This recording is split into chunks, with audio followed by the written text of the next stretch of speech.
fucking live. What's up, guys? What's going on? I am your MTG host, Danny Bambino. We are live. We are going to be playing in the Pioneer Challenge here shortly. Just have to basically set up the stream and everything. Obviously, the challenge doesn't start for another 23 minutes. So we are just gonna hang out for a little bit and just shoot the shit while everybody gets in here. I know it's been forever and a day since I've streamed, so I apologize to those of you who do like to catch my streams. I promise I have not forgotten about streaming. I have not lost motivation for streaming. It's just been quite busy lately, so appreciate you all for being super patient and everything with me. And you know, everybody who continues to support the stream and stuff like that. But yeah, today we're gonna be playing some Pioneer Challenge. I played in the last two Modern Challenges, and they did not go well for me. I O2 dropped both of them, so I told myself, you know what, let me allow people to witness how bad I am playing or doing, so that maybe somebody can call me out and maybe help me out a little bit. Because, man, you know, like, the ebbs and flows of Magic never cease to amaze me. You know, it's like 1 week or 1 month, you know, however long, it seems like you're doing great, and then next thing you know, you start to hit like a losing streak or whatever, and you start to question, you know, at least I'm speaking from personal experience. Maybe you know, people don't have this happen to them, but for me, I start to question, you know, like, well, what am I doing wrong? You know, am I playing badly? Am I just getting bad luck? You know, do I need to take a break? Do I need to play more? You know, it seems like there's no real answer when you kind of hit that rut in Magic. And you know, whatever you decide, I know it's just temporary, but every time I hit this rut, it seems like I don't know what to do. I'm like, oh my god, like, I'm losing a lot and I don't know how to fix it, you know. And you know, I reach that crossroads where I'm like, do I need to take a break, or do I need to play more? Do I need to change the way I play? Do I need to, you know, what do I need to do? Obviously, there's always room to improve. I am very, very big on that mindset. But overall, you know, we all, I think, get into those ruts sometimes. Let me post in the Discord. By the way, if you guys haven't joined the Discord yet, highly recommend it. It is a great community. It's where I, you know, post stuff about Marvel Snap, post memes, Magic, you know, you name it. You know, we like to have like a pretty solid community, not just talking about Magic, but like just, you know, kind of normal people in general. Sharing memes, you know, even food and movies and music, that sort of thing. So if you guys are looking for just like a chill Discord where people are just, you know, relaxed and like to, you know, chit chat and shoot the shit, feel free to join the Discord. It is in my Twitch description, and I usually post when I'm live in there too. So if you want, like, I was looking at somebody's tweet. If you want to, you know, see the latest and greatest things that I'm doing, like lists that I'm testing and that sort of thing, that's a great place to go.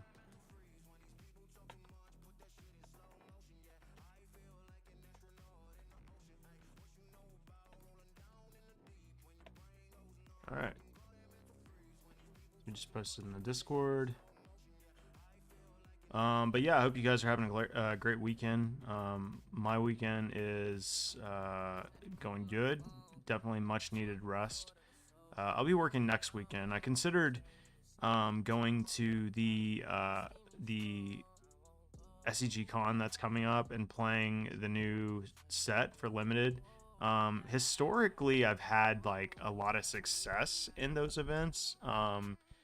Even though, like, I don't particularly consider myself like a super big limited player or anything like that. But yeah, those events have gone really well for me. But yeah, it is the new Phyrexia limited or whatever.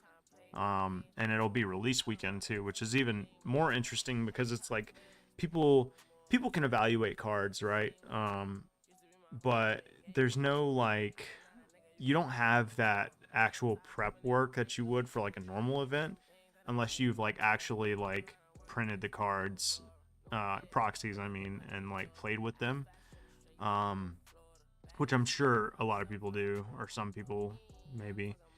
um but yeah, so like I'll be the first person to admit that I um am bad at evaluating cards. I used to think I was good at it. I think a lot of people think they're good at evaluating like how good cards are, but like I've noticed over the years that I can tell when a card is like obviously pushed, but like sometimes people will be like, "Man, this card's busted," and like I don't see it. Like I didn't think Ledger Shredder was that good when it got printed or whatever. So that shows you how like bad I am at evaluation. So like that being said, I think that playing a limited event, like a big limited event during pre-release weekend, you have to do a lot of accurate evaluation, and you also have to know like which cards are strong and limited versus like which cards are like primarily constructed playable, because there's a difference obviously. Like some cards are both, right? But like I don't think that sorry guys, I'm trying to get my screen right over here. I don't think that like, for example, like Ledger Shredder is like particularly strong and limited or something, but like obviously it's a very, very good card for constructed, when you can like double spell and that sort of thing. But looking at the set, at least like looking at the spoilers, it seems like, I don't know, like the good cards seem like fairly obvious. I am curious because I haven't really looked at the spoilers all too much. I am curious like how good Toxic is in limited, like if that is a viable strategy, like giving your opponent poison counters. I'm sure it has to be, right? Because it is a push to mechanic. But yeah, I mean there's a lot of cool cards that like are interesting. Like I don't know, they might be worth considering for just like splashes, because they can make such a big impact, in your game. I also haven't really looked at like the mana in the new set. I know Terramorphic Expanse got reprinted, which is just evolving wild. But yeah, I don't exactly know, what the mana fixing looks like. It may be, every set is different. Like some sets are like more aggressive, some are like slower. Speaking of, limited, of course, and then like some sets you can play like 5 colors, like, or 4 colors pretty consistently because the mana fixing is so good. Like usually it's like colorless mana fixing, so like any deck can kind of splash that. But I haven't seen it for this set. Brothers War was very interesting. I didn't play too much limited for Brothers War unless I was playing the challenges. I'm gonna turn the music up a little bit, guys. But like I did enjoy what little limited like I played. It was pretty cool. I like the throwback artifacts.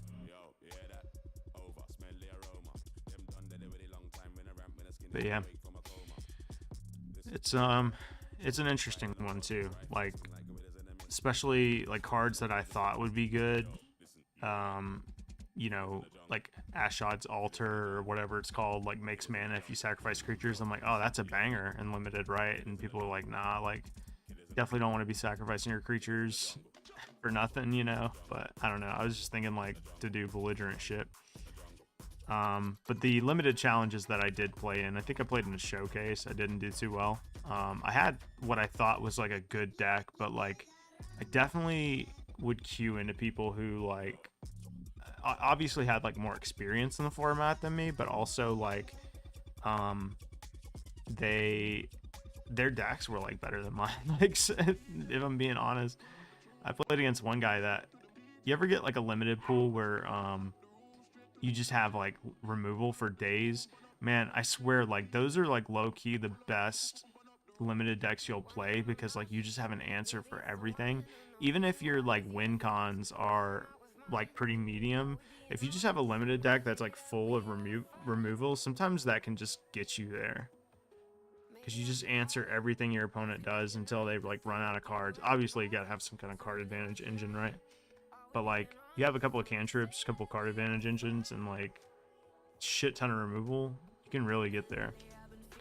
I'll never forget, I played a deck that was I'll leave up the I'll periodically switch between these two so you guys can see, but I'll never forget, I played in a pre-release and I opened my promo, and it was gosh, it was the 3-mana artifact from oh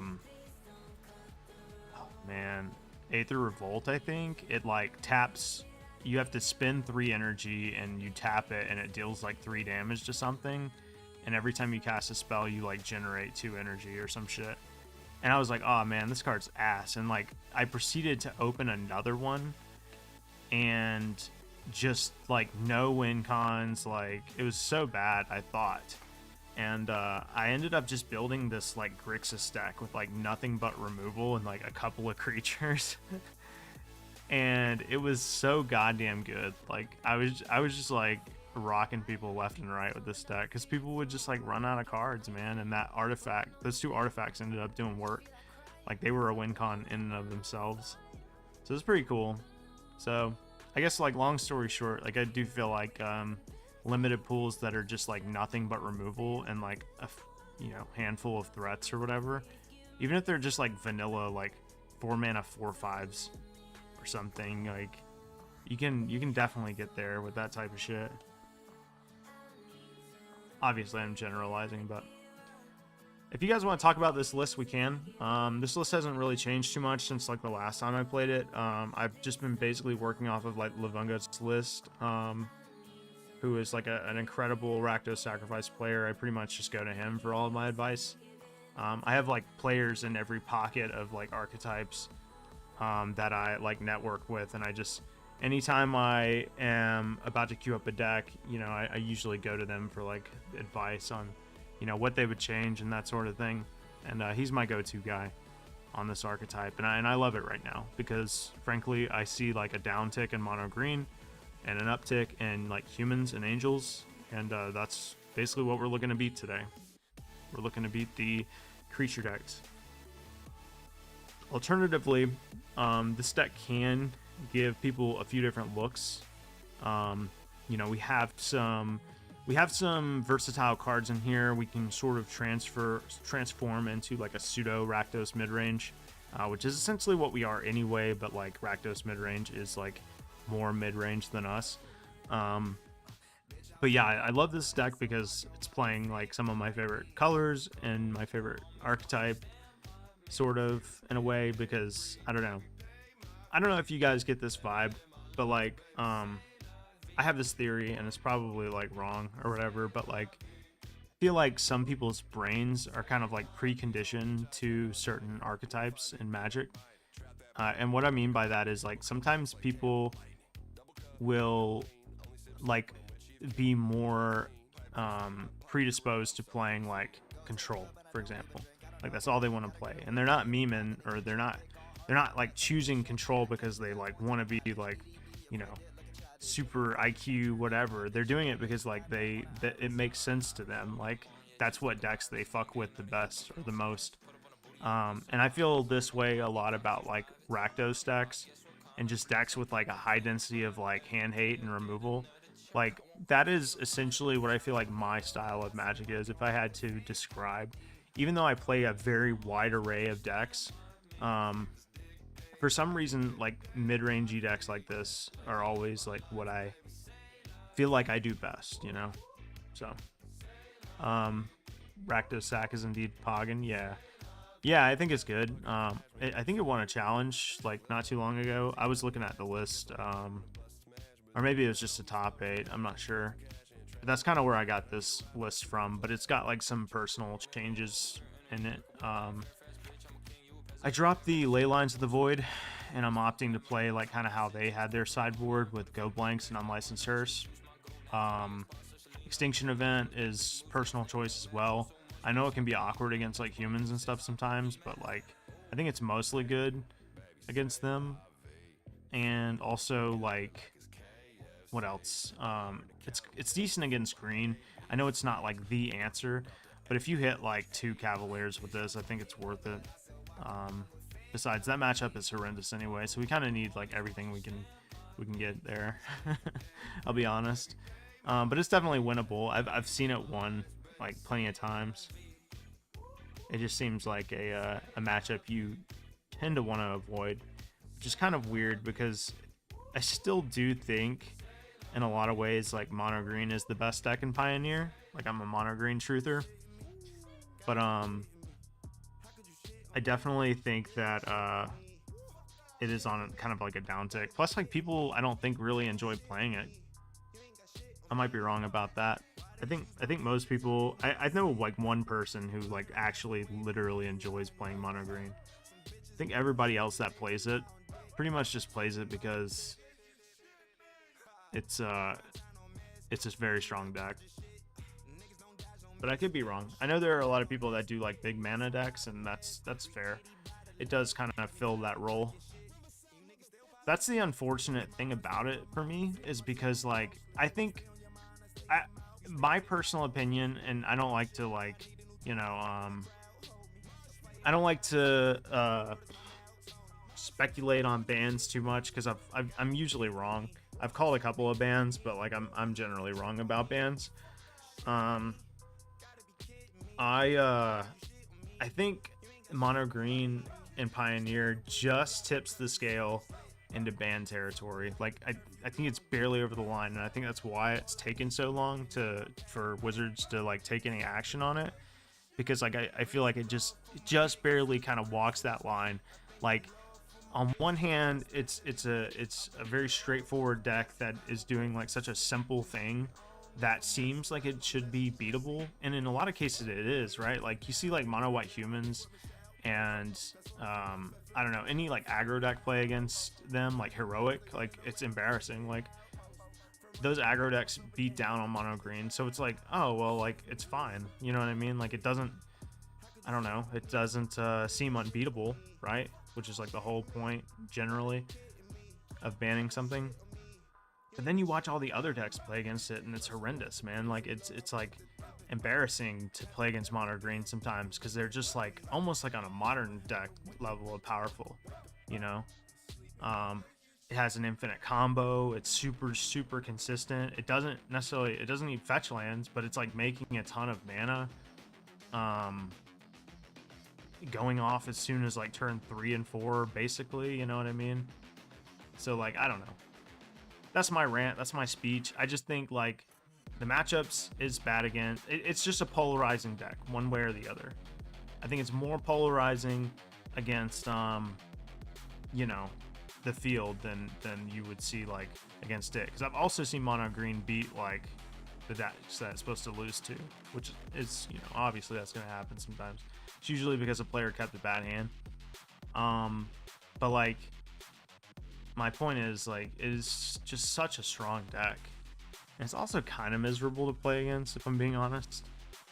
But that's another conversation. I don't want to get too murky.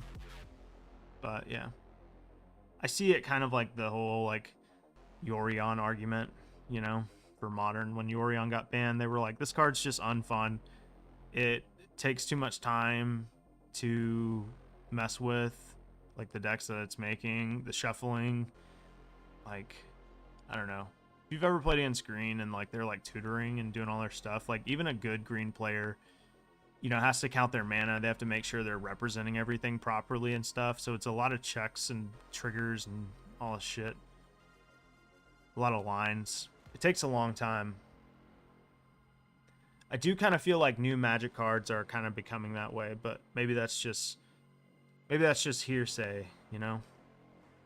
But I feel like new Magic cards are like, you know, getting into that like Yu-Gi-Oh territory,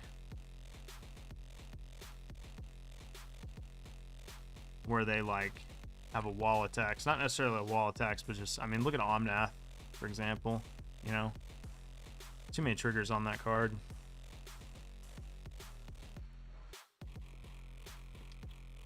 And I get that it's aggressively costed, but, you know, it just, it does too much. It makes players take too long because they're resolving their triggers, you know, accordingly. All right, where are we at?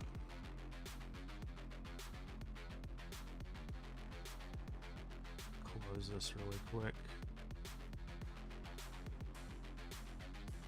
I'm always taking screenshots. I'm sorry about that, guys. I'm always taking screenshots and like always forget to close them. Okay, well, if you're gonna be ridiculous like that, then you can just forget it. I normally don't like to do that, but like where I bring up my Windows key. There we go. Don't save.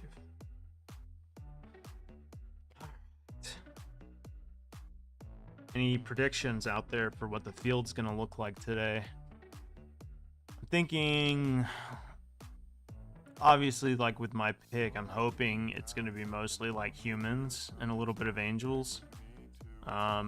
I think Rakdos mid-range will always be a constant because of like just how good it is and like how Misplaced Ginger just continues to like wreck with it. And then of course you're gonna have your like mono green players that just believe it's the best deck. They're probably right. And some blue-white control players, because there's always a little bit of that. But I do think those numbers are like kind of going down a little bit, oddly enough, because I think like blue-white control is like very I don't know, it's very good, and I do think that blue-white control and Pioneer rewards a player who has stuck with it and like continue to play it well. But I don't know.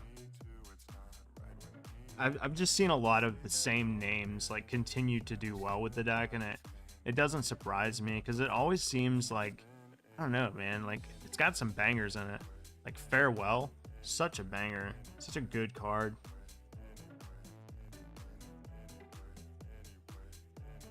Farewell is so good.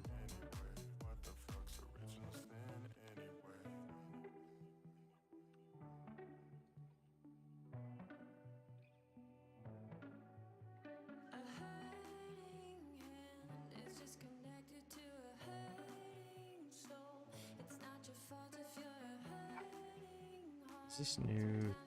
I'm looking at something really quick. Does this have... it doesn't. Oh well.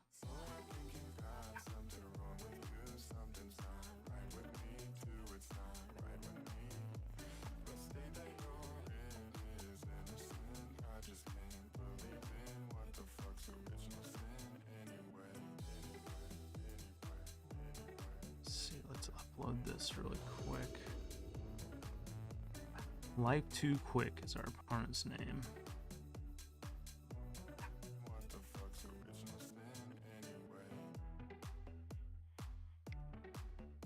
Alright, drag this over really quick. As we are indeed in the first game of the day.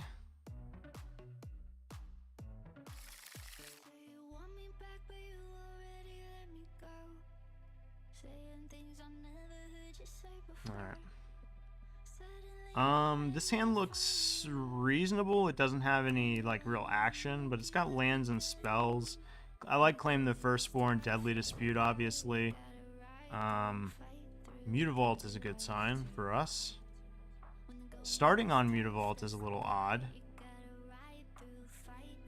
Opponent might be on some sort of like artifact deck or something. That was a good draw. Does give away what we're playing like immediately, but you know what? I don't care. Doesn't matter. I wonder if it's weird they start on Mutavault, right? I wonder if their mana is bad, like they kept a hand with bad mana. Okay. This appears to be humans. I will drag this down a little bit. I'm sorry, guys. I didn't notice that was like that. Okay. Just attacking with Mutavault. Man, this is a very interesting play. I'm not gonna block, but I mean that is extremely interesting. I think we just play the Blight Step. I I don't know if it's worth getting in a chip damage here. If I play a creature, I'm probably fatal pushing it anyway. So I think it's fine.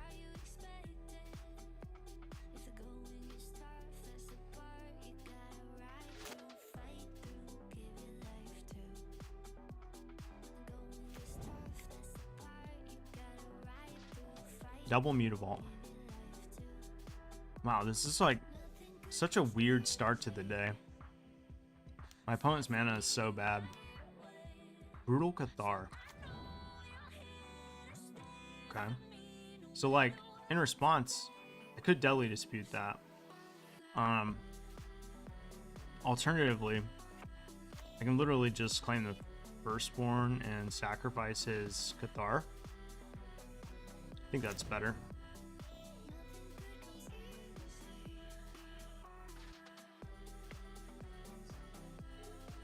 This is exactly the type of matchup where like I wanted, to be honest with you. I think we play this on black. So claim, we attack.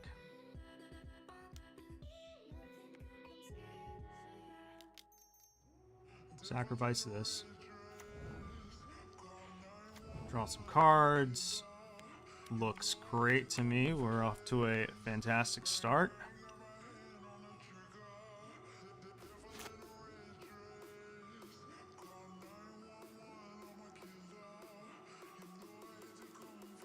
Our mana is perfect. Our cards have lined up very well. Alright, Chef at Dunes. They have their second white source now. Animating that Mutavault again is very interesting. Okay. Just animating both Mutavaults, huh? Well, they're tapped out, so no Brave the Elements. I still don't know if I'm ready to let go of this Unlucky Witness yet. I still have more things I can play next turn, and I don't think it's time to like block with it or anything.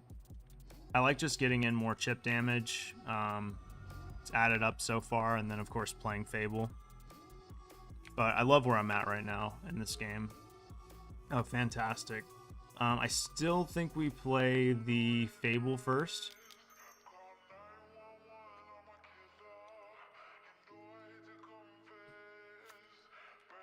Okay. Just get our 1 point of damage in. Now that people are making memes about like attacking and blocking, like, oh, instead of like doing this, you should just learn how to attack and block. It's got me like super self-conscious about how I attack and block, which honestly is probably a good thing, because I do think we tend to overlook like the basics sometimes as competitive players. I know I do. But attacking and blocking is still such an important fundamental part of Magic, and it is tricky, like, in so many ways. Okay, I was kind of afraid of that. Oh wow, it's on the... Okay. I didn't know it was nighttime. I haven't been paying attention. I guess it does say it right there, huh? Okay. So that thing has first strike. Oh, wow. And we have to play 2 cards to flip it. I hate that it has first strike.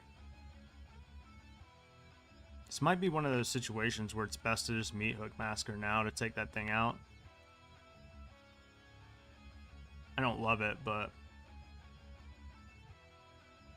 let's discard this Blood Crypt. That didn't help.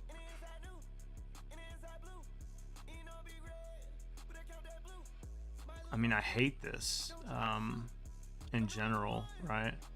But maybe we...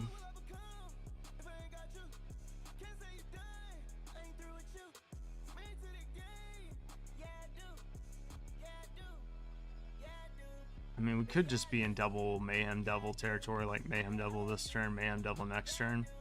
This is like one of those turns, though, that definitely feels like it's going to define the game. So this is until your next end step. So yeah, I think I'm just gonna play the Mayhem double, guys. I need them to commit more to the board before I, you know, before I decide to use Meat Hook Massacre.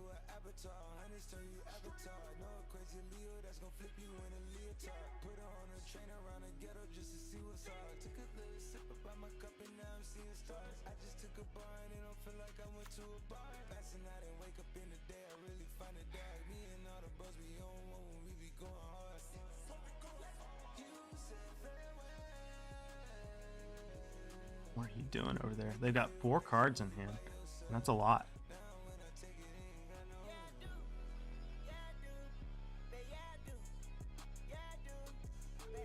If they attack, I think I'm blocking with my Unlucky Witness.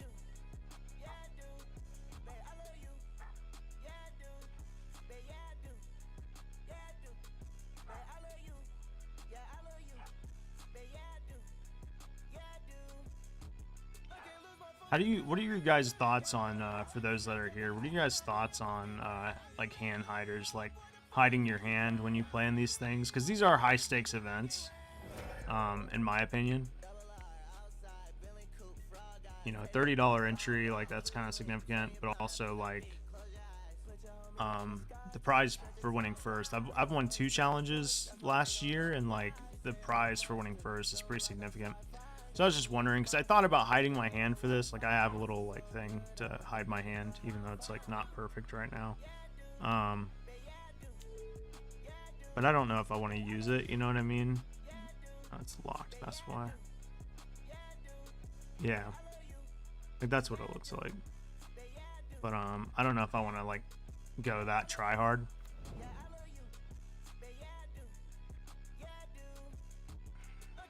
Oh, nice. It didn't put any counters on it because it's not a human.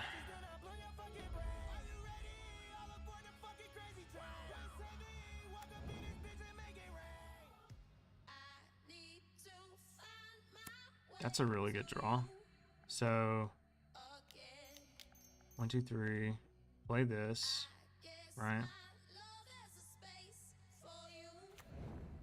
I mean, he could have Brave the Elements. That's very possible. I didn't think about that, but...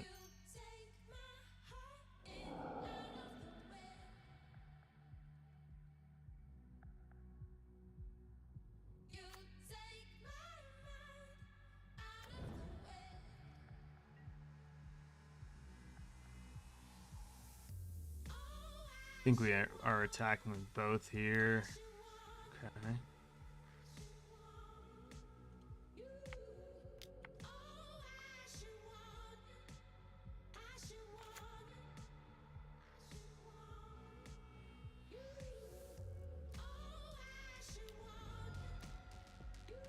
Brave the Elements. Choose a color. Okay. Here we go.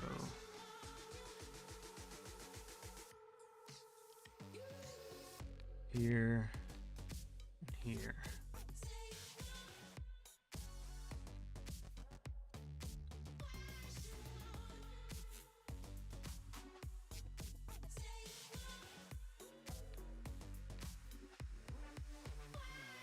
I'll gladly take the 3 life.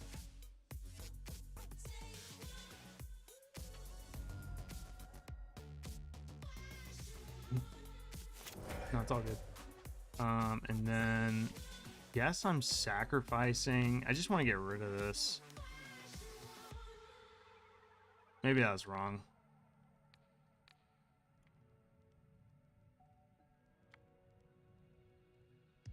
I mean, it seems reasonable. This, I don't think my opponent can win through this. They have 2 cards left. I mean, this is just a good matchup, right? Okay. All right. Mono white humans, aka like probably our best matchup. Let's see. So we want to take out some fables, probably. We can cut witness.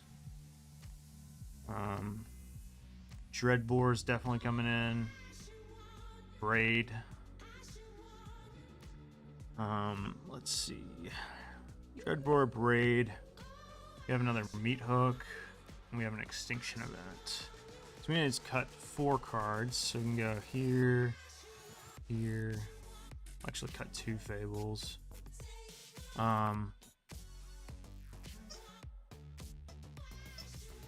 can cut a Witness, I think.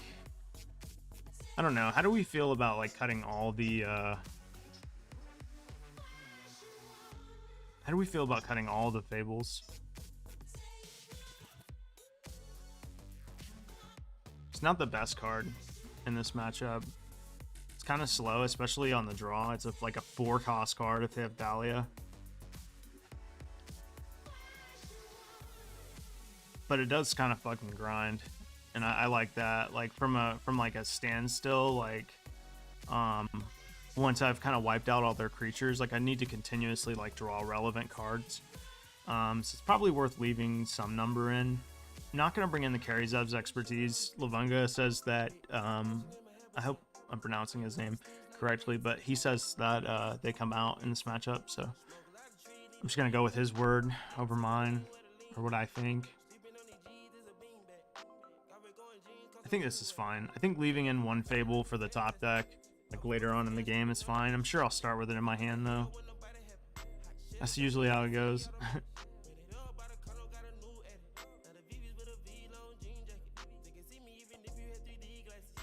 Used to play volley in this deck. No volley today though. Didn't think I needed it.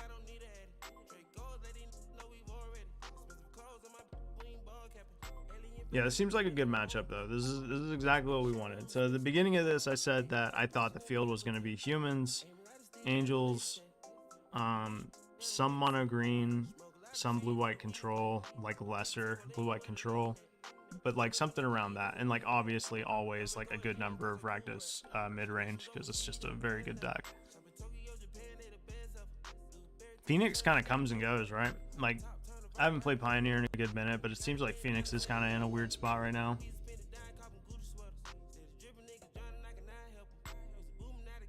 Yeah, I think this is fine. It's not the best.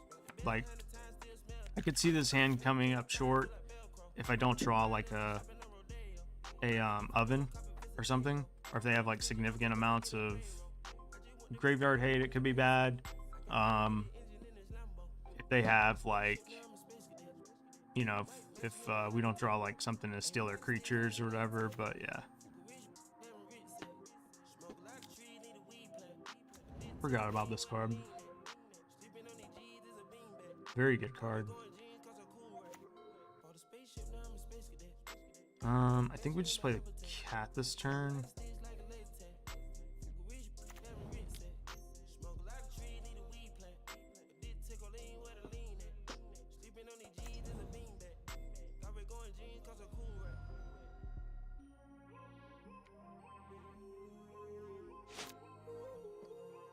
I don't know if I'm interested in blocking. They attack. Okay. No, I'm definitely not interested in blocking. Because that thing has to fucking go.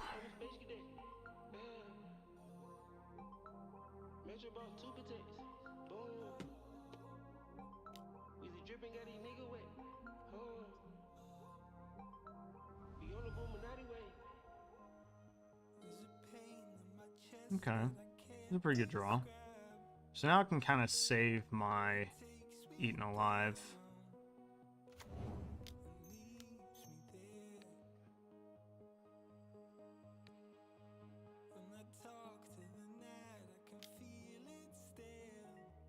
I think that's the correct line anyway.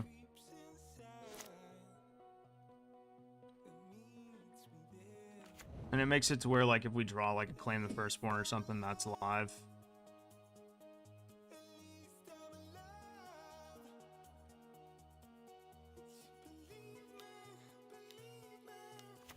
Yeah, that's pretty good. We'll probably have to kill that immediately.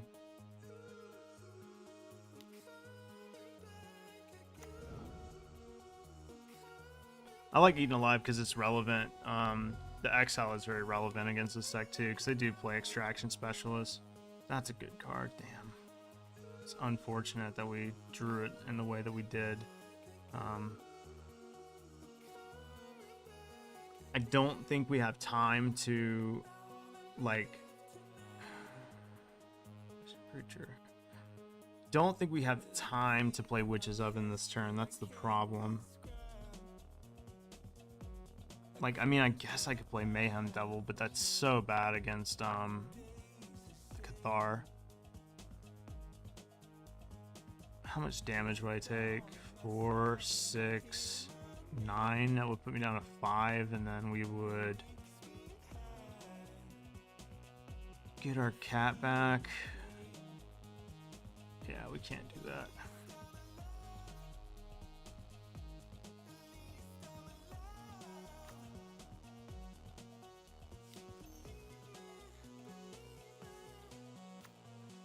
I'm not in love with this play. But I feel like I have to. I gotta get that thing off the field. I'm sure they'll follow it up with like a banger, but like still. That was a hard decision. Everything in me just wanted to get the most value as possible and just play Mayhem Devil that turn for a blocker, but that's such a bad line if they have Brutal Cathar in their hand, which they very well might. Okay, that doesn't matter at all. So I take 5, 6. I mean, they could have Brutal Cathar here, and that would be bad equally, I guess, but maybe the correct choice was to just not even equate Brutal Cathar into that, because it's possible that we just don't win either way. Okay. Well, pretty obvious play here. Yeah, it doesn't appear to be any reason why we would need to leave up mana. We are getting a little flooded here, which is always a concern in this deck. Part of the reason why you play Fable.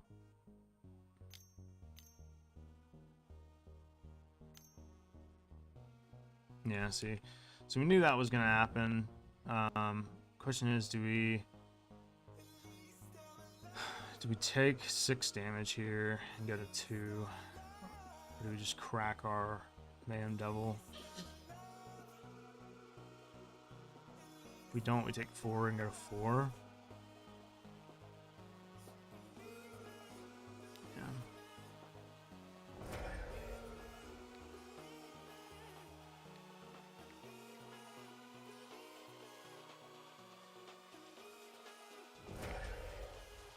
I think it's worth it because we get our cat back. I think otherwise, like, it might not be worth it.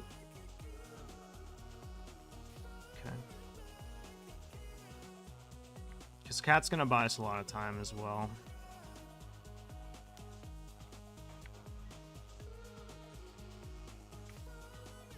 Opponent only has 1 card in hand. That's good. Basically running out of steam here. And 1 card could be, you know... Probably not Brave the Elements because they tap weird.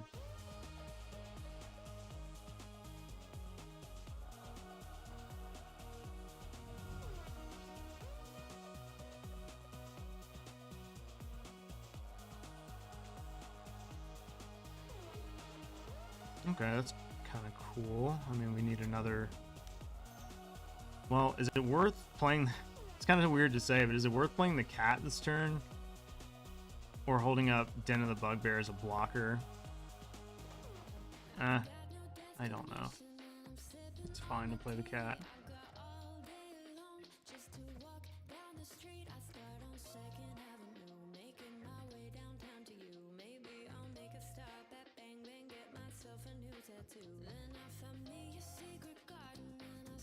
Go, my cats.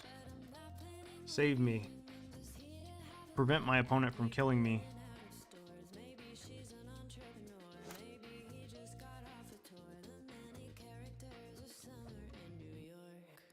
This thing might start to be a problem though, if they actually like start activating it and using its effect. Oh no, they're gonna portable hole my witch's oven. That's sad.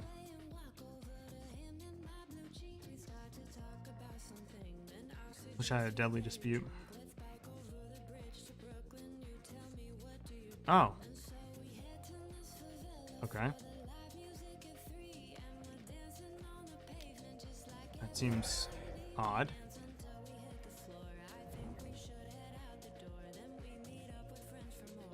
Why wouldn't you target Witch's Oven? I don't understand. Witch's Oven is such a better target. Do they have another portable hole? Is that why they chose to do it like that?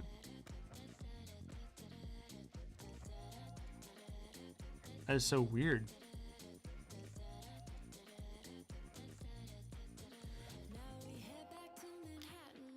Okay.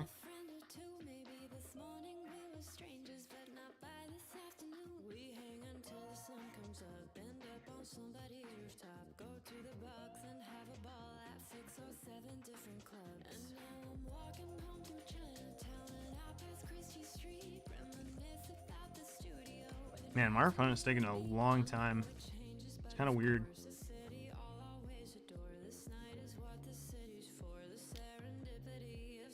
Them attacking with the 1/1 is interesting. It's 7, so I have to, I mean, yeah, I have to block, like, yeah. This is just the best one to block, I guess.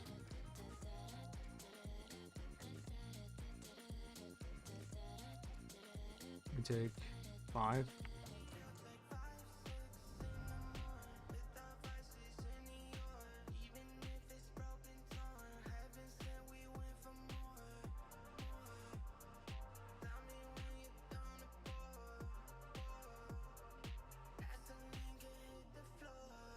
Save me. Save me, kitty cat.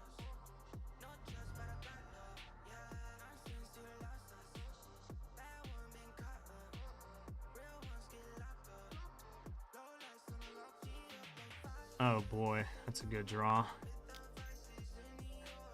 It's a really good draw.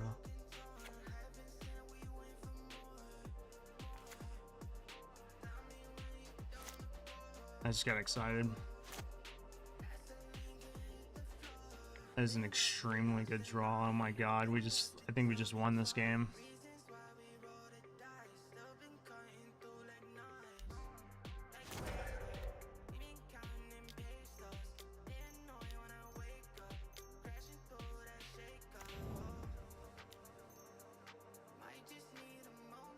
It makes no sense to not tap out here.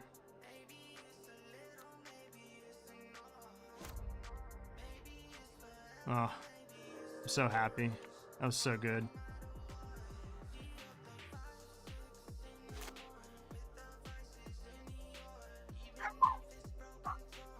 My dog's going crazy. I'm so sorry.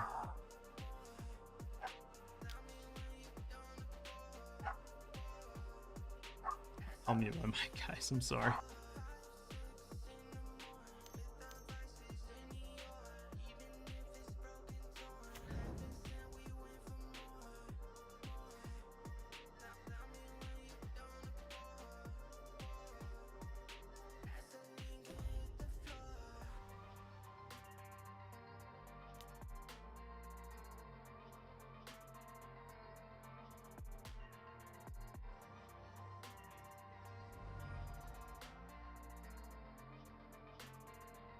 Alright, sorry guys. My dog is barking.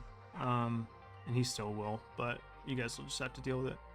Like a god of the top. Yeah, dude. That was amazing. Very happy about that. Let's see. Yeah, just drawing like a madman here. I guess we just attack, right?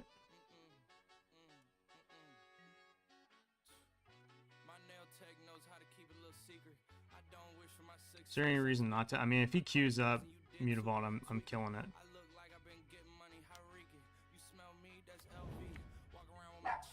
I guess not. I'll probably end up fucking killing this thing because I don't want him to continue to grow.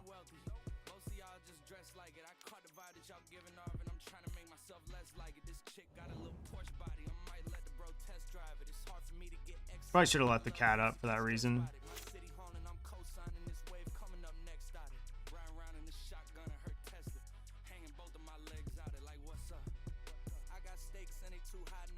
Definitely an aggressive attack. Should have. I'm getting too excited over here.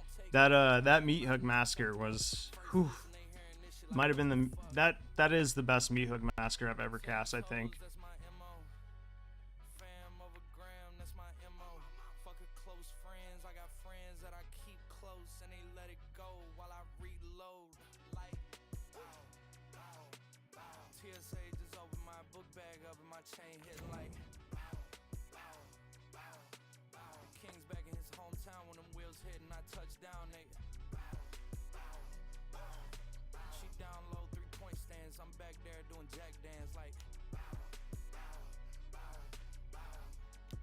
There's no need like to not do this. They have no cards in hand or anything, so many triggers with this deck.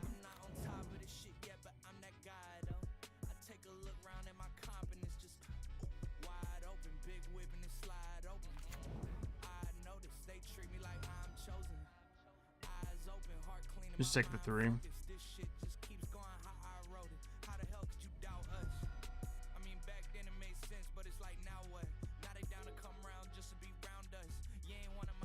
Man, just doesn't get any better, guys.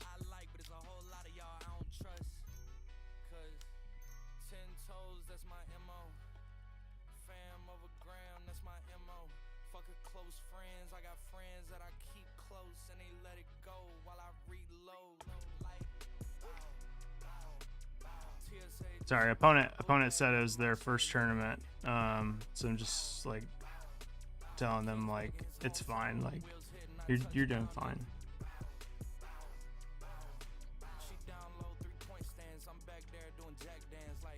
So we can attack here.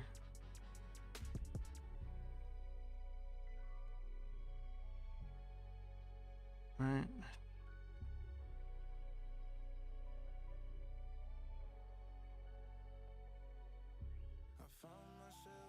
Yeah, we can just attack with both, honestly.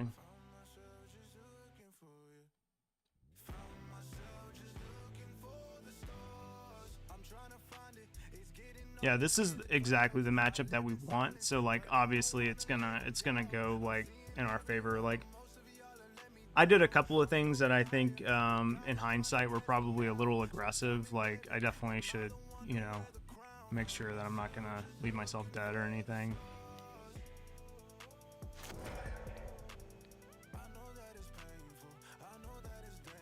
Oh wait, did I have them dead? I did. It's okay.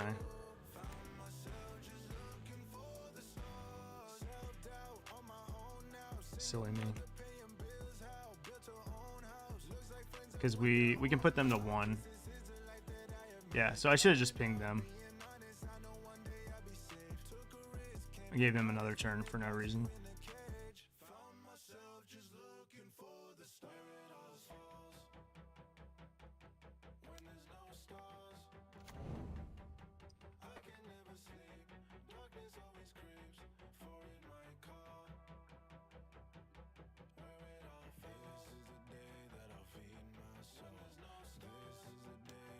Opponent's playing it out, I understand, but they're dead. They're very dead. They said it was their first tournament, and you know, learning Magic Online is a skill in and of itself. So you know, I think that I think they're doing fine. It's even if you're like a really strong Magic player, Magic Online is like difficult to play.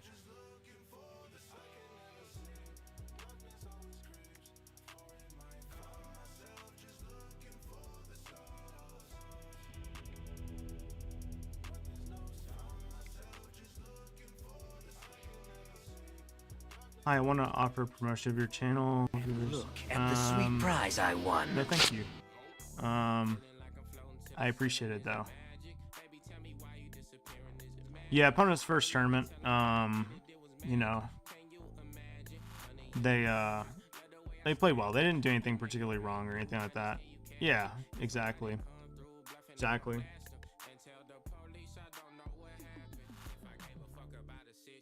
But yeah, I mean, that's what we wanted to play against, so we got there. Let's see, I said we were gonna play Marble Snap in between rounds, so I will start that up. Let's the best way to do this. So I've been playing a lot of Snap. Very fun game. Not dissimilar to Magic in a lot of ways. I have to change my setup here.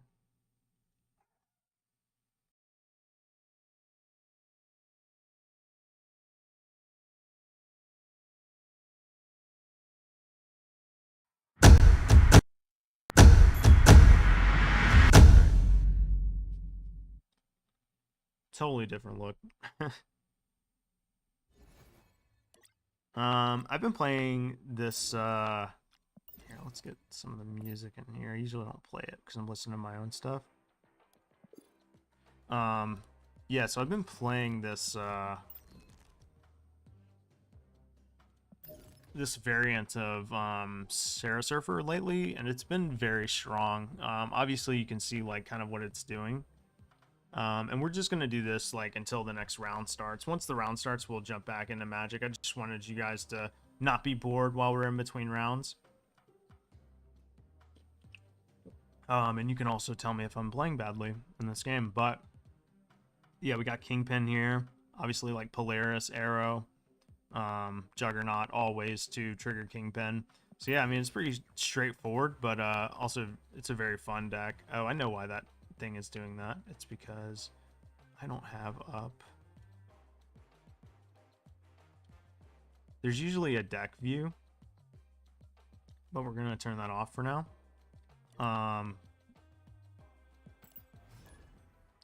Because I don't feel like logging into the Marvel Snap fan website.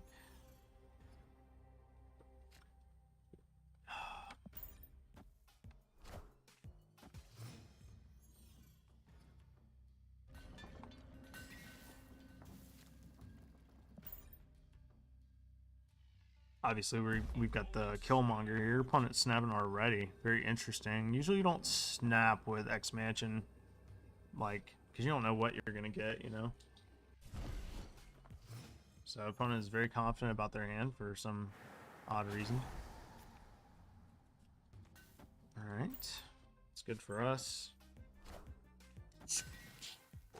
This probably means Spider-Man, Absorbing Man. I'm gonna guess. Oh, wow.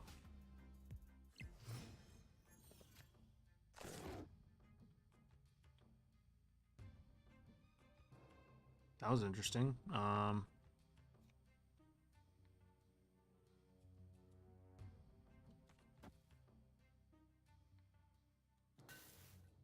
Yeah, probably just go Kingpin over here, right? I usually don't like showing Kingpin, but it's fine.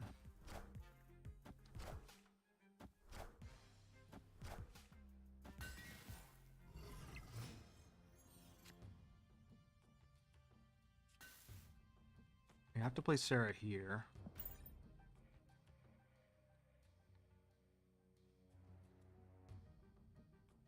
I mean, I'm pretty sure I'm winning this game, but I never can be too sure these days.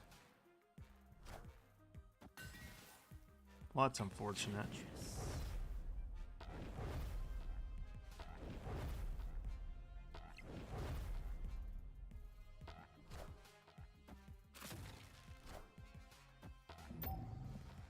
Alright, so they know what they're going to discard, which is unfortunate.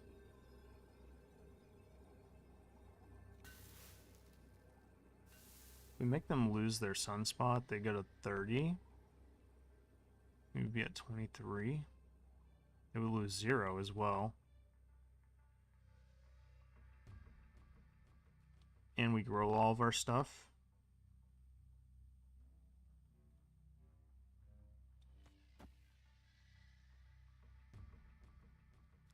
And if we Sarah, or Silver Surfer, I'm sorry,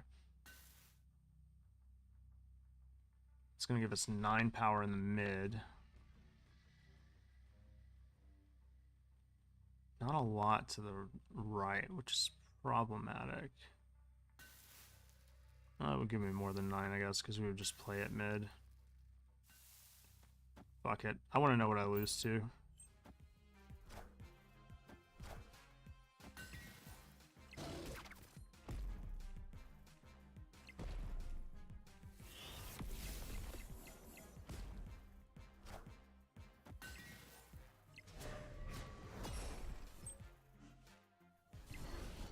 Apparently not this. Yeah. Should have snapped.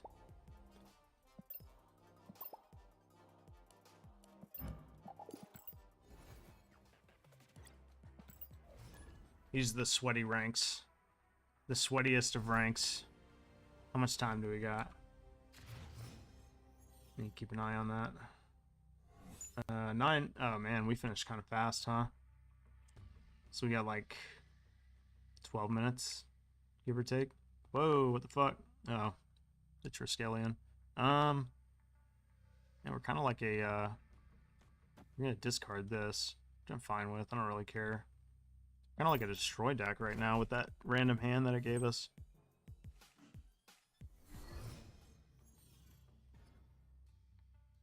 Might give our opponent the old shake up.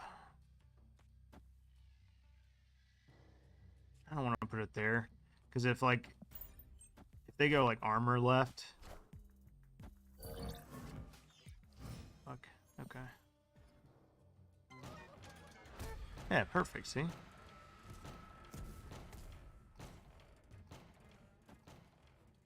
Don't mean to do that. Yeah.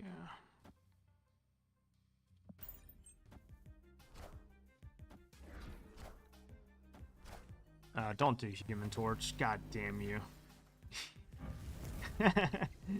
Damn you. It's fine. We can Killmonger it. I was about to say, like, why, dude? Why? Why would you do that? Okay. Playing this after you play Magic, like, really fucks with your brain. I'm thinking, like, okay, where do I attack? You know what I mean? Like, what is my sequencing here? I mean, like, Killmonger is good now, I guess. I mean, I would love to save it for last turn, but I think this is as good as it's gonna get.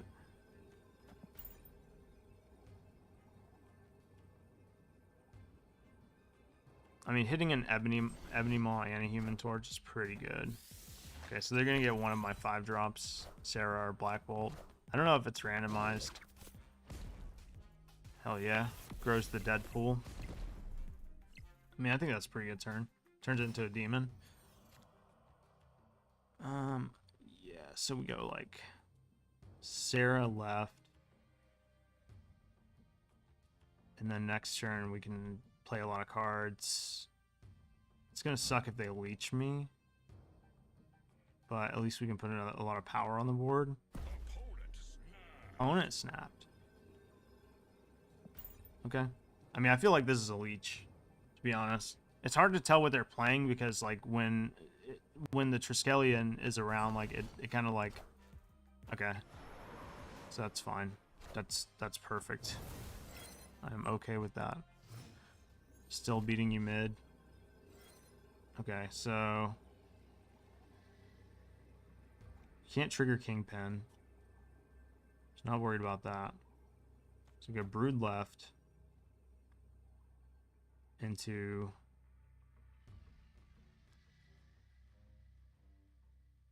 Kingpin. Oh man, we won't have enough to play our Deadpool. That sucks.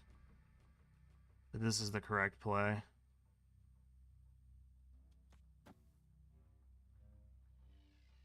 I don't see them beating me here. Maybe I play Kingpin mid.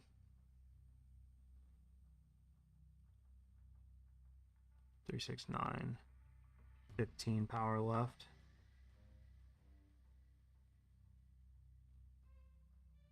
$11 power mid, and then 7 power here. Yeah. Let's kingpin mid. I hate to say it. Oh no. They did the thing. That beats me. I think. Right? No. Oh, thank God. Oh, thank God. Victory. Leader's so bad.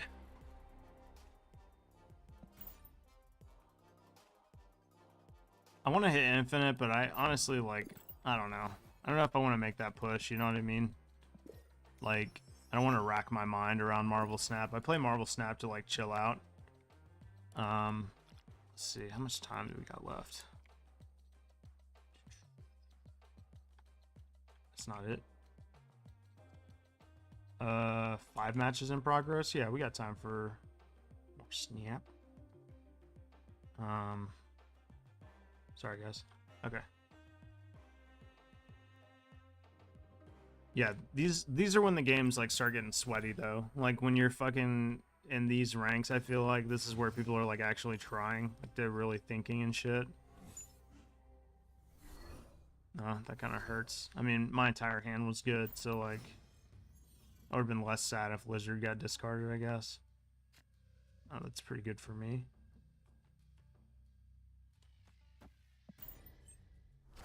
Maybe should have played it mid though.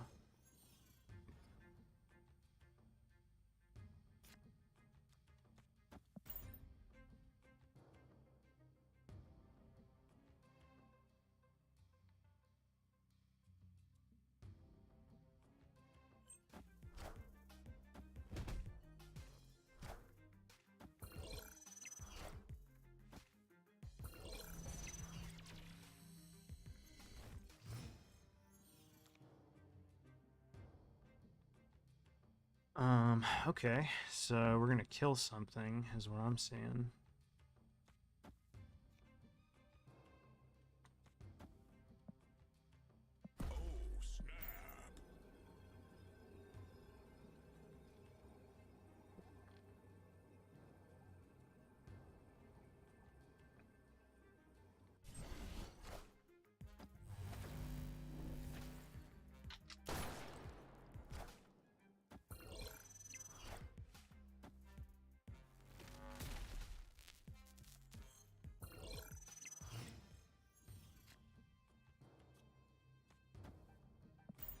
I mean, this is about as good as it gets, honestly.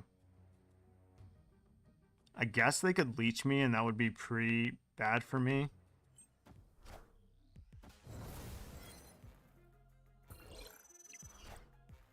Oh, no. Yeah, that's... Man, my least favorite card, dude.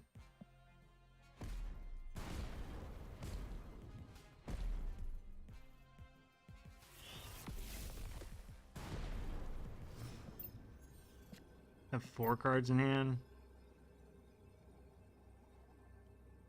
We would get 12 power. Yeah, I don't think so. Man, what a great deck for this game. What a fantastic card design. Bravo. Really takes the cake for just creativity. Whoever designed that card, good job, buddy. Well done. Because that totally doesn't not make sense. You know what I mean? Like, let's make a card that destroys all of the hexes or the lanes, whatever you want to call them. It's like that doesn't quite jive with it's like companions in Magic, right? Like it just doesn't quite make a whole lot of sense. It breaks the confines of the game. That would be like you know, adding a color in Magic. It's maybe not that crazy, but you guys get the idea. All right, this is going to be a little bit of a trickier game for sure.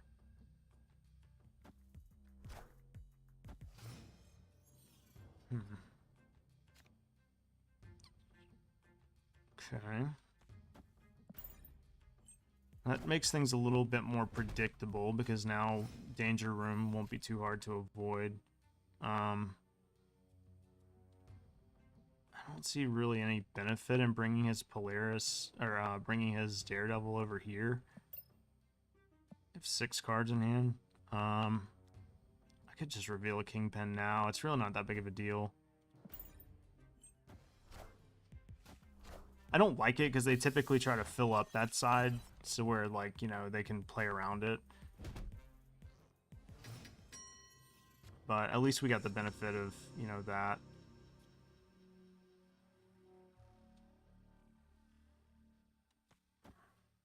And we're tied on all fronts here. This feels like a leech turn. I keep thinking I'm gonna get leeched. It's definitely gonna happen.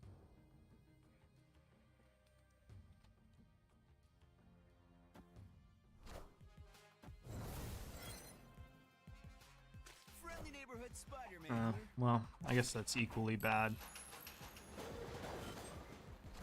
Okay, we got a lizard. That's, oof, that's very good for them, I feel like. So no surfer.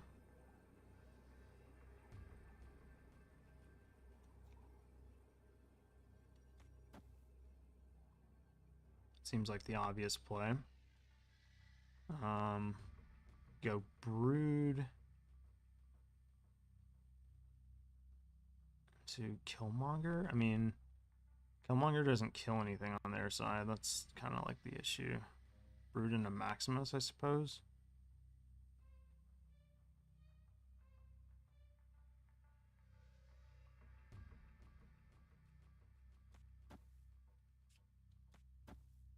This is what I'm thinking. That's 12 power. I mean, they could leader me. In which case I lose.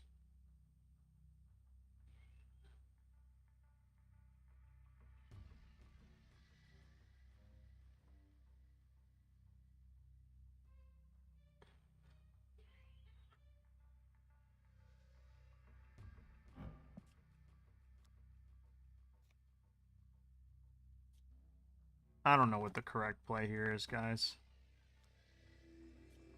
Yeah, it's gotta be that, right?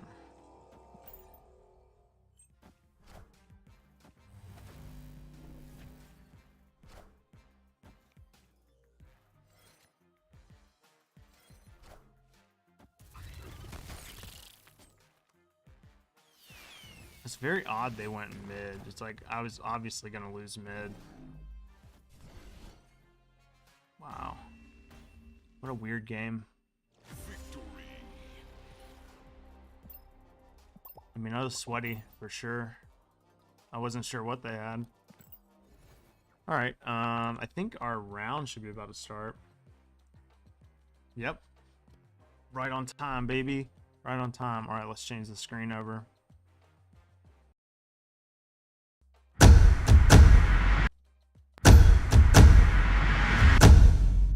Close snap.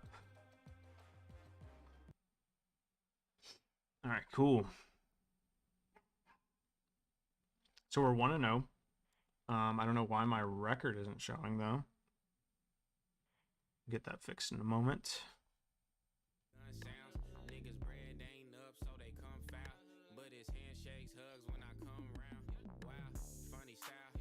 Dog's going crazy in the other room.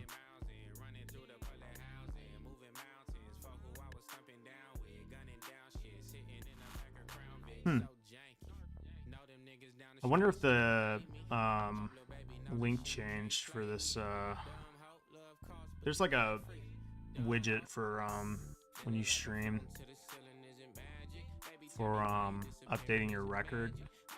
Every now and then the link alters a little bit and it breaks. I think that might be what we're dealing with. Let's see.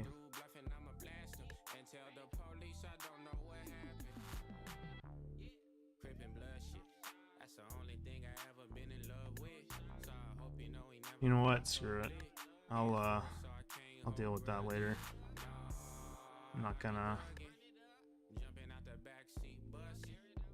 mess with that. We are not 2-2. We are 1-0. Ignore that for now. Jesus. If I could type. Anyway, here we go.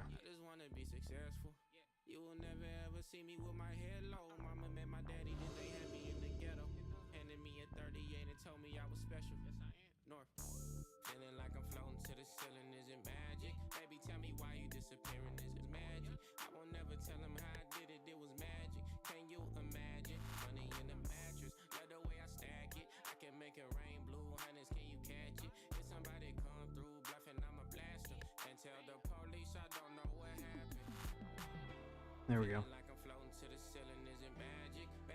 There we go. It's all coming together.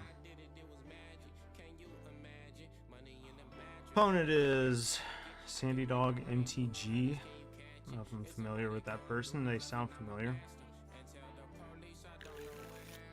I think this is a good hand.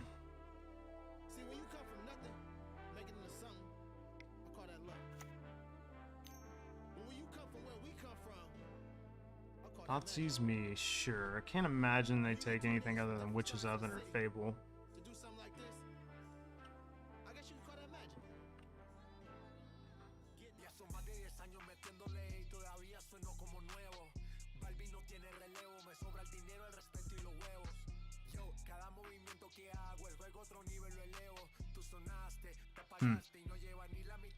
You're thinking hard about this.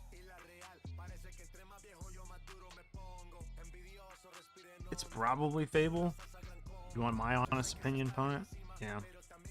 I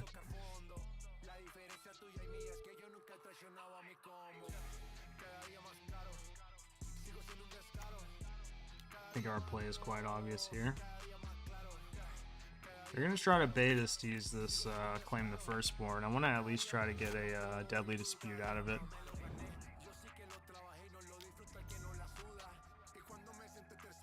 Usually played some number of Village Rites, which was like sacrifice a creature, draw 2 cards.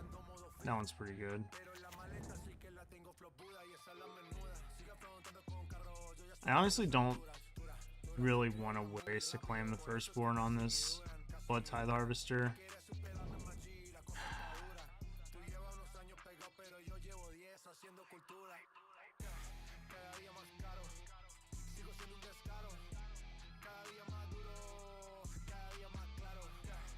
Nah, we're not gonna waste it.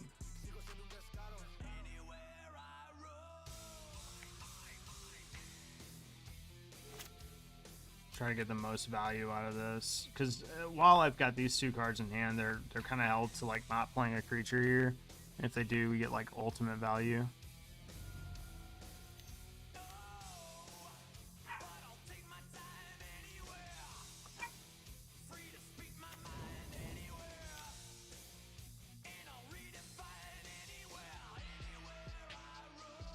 Yeah, Thoughtseize was like kind of worst case scenario, but like again, it stops them from playing a creature this turn, so they can't really do anything proactive.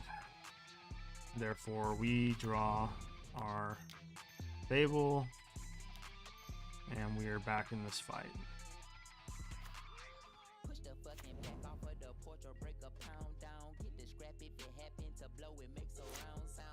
I love this matchup. It's so interesting. Like every time I play it, it's you know, it's very grindy, very resource dependent. It's like little kid Jund versus Jund, you know. It's an interesting matchup. Alright, so clearly we just sacrificed that.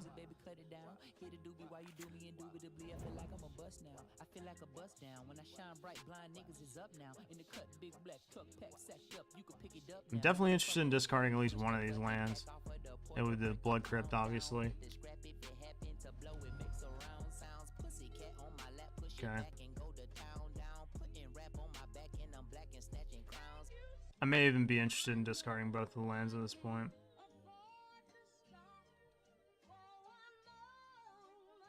Definitely you. Yeah, I'm discarding them both. Alright, good. I was like, I'm just gonna aggressively dig for something good here.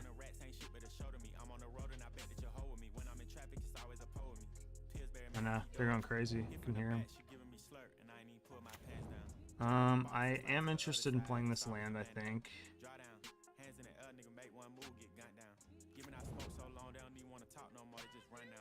And I guess I'm interested in playing this Witch's Oven. If I draw another land, I'll discard it probably.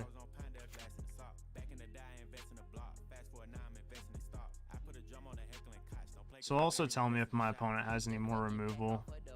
They might have a Stomp. That would be pretty atrocious for me, I guess. Yeah. Well, it's fine because they won't get their Giant. So it's actually probably in good shape here. Shieldred would probably be my worst punish. Okay, Thoughtseize. So we're empty-handed. They're basically empty-handed.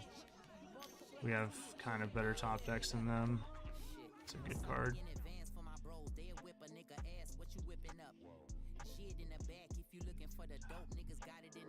Oh yeah, but they have Cruxa. It's bad for me. Yeah, I might be in trouble. That's pretty good.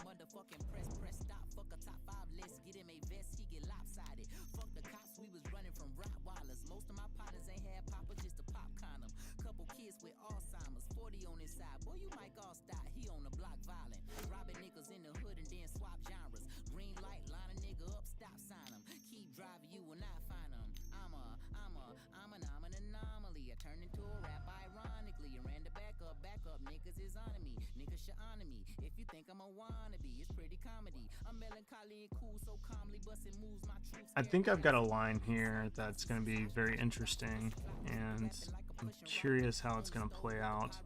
My opponent clearly didn't draw anything of value this turn that was better than just playing Cruxa.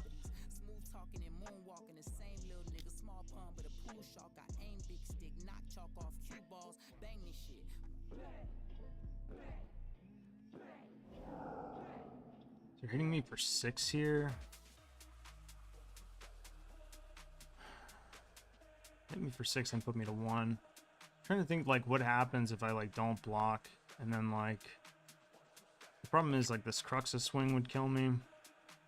Yeah, that's the biggest issue. I think I have to block Reflection. Honestly, could even block with Mayhem Devil and then just hope to draw like some removal for Cruxa. I know that sounds crazy, but otherwise, it's not going to be really a way to kill this.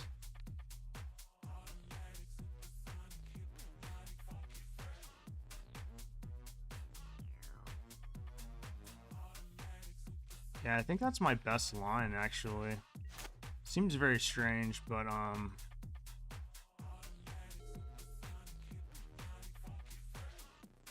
it's a blocker, but I don't think that's going to be good enough.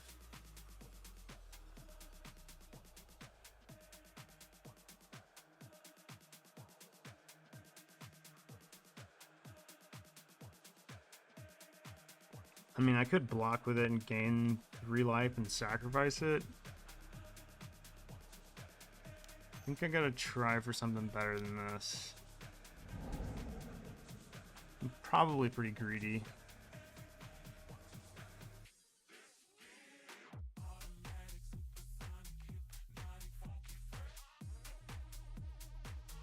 I'm looking for like a claim.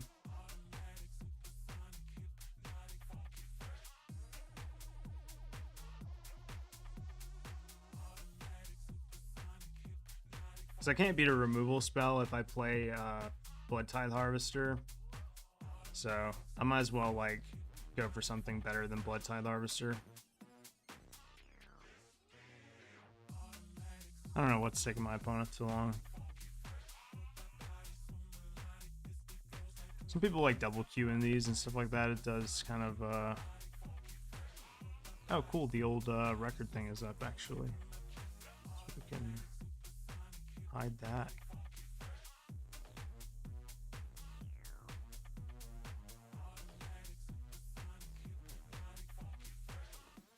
But yeah, the idea here is to look for like our best out, because I don't actually think Blood Tithe Harvester is getting us anywhere. Like, if my opponent either removes Blood Tithe Harvester or untaps and plays a creature after they attack the Cruxo, like, I'm in a pretty bad spot. Like, so I think I have to look for a removal spell or something this turn.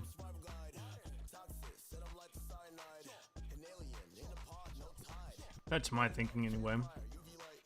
Could easily be wrong, but that's kind of the way I see it.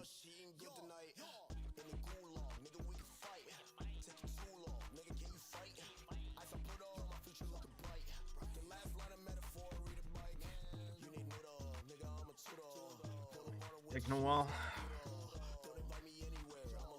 Hope you guys are having a good weekend. I'm just chilling, man. The last 2 challenges I played in, I went 0-2 drop in Modern. So, like, I don't know where I'm at with Modern, but certainly doesn't seem like a very good place. So I guess, like, I gotta find what I'm doing wrong and, like, kind of find a new deck to mess around with. Because, yeah, like, I think my days of playing Jeskai Breach are coming to a near end. I might try that Bring to Light Scape Shift deck with Omnath. That deck is sweet. I've done well in a challenge with it before. It's pretty sick. It's kind of fringe, honestly, but it is still a very good deck. It's like the only, like, really true functional, like, Omnath deck without Yorion. The others are, like, kind of, I don't know. I've played the new Elementals. It's okay. And they really fucking AFK'd, man. At first I thought they were just, like, thinking, but I don't know. Seems like they've walked away to get their pizza or something. They're thinking at their own pace. Nobody really thinks this long. Not even me. Okay.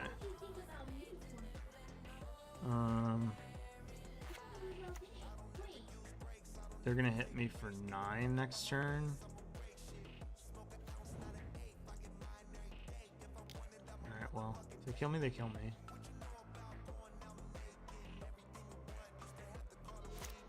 By my math, they put me to 1, unless they have, like, a stomp in hand, which is very possible. In which case, shocking wouldn't have helped, you know, just to crack another food token and gain 1 life. It'd be all the same. We would die all the same.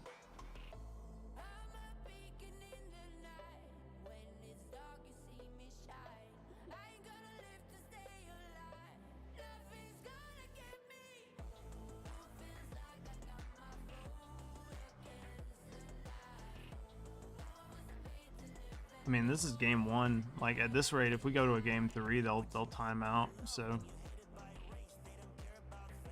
you know, because you start with 25 minutes. They're already down like about 14 minutes on the clock. So they've used half their time in 1 game. But they might pick up their pace. I see that a lot. Like, people will play slow for like the first 10 minutes of the game, 15 minutes of the game, and then the last 5 minutes they play like rapid speed, lightning fast. It's like, oh, okay. What you laughing at back there?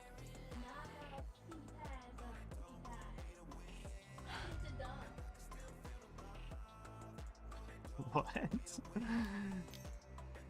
Oh no, don't shieldred me. Okay, well that works too.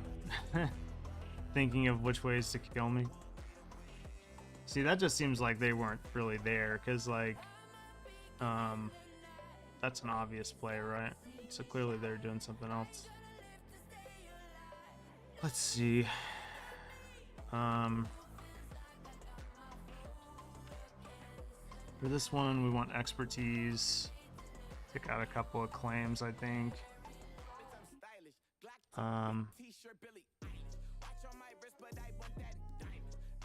In this one we want Dreadbore, Obnixilis.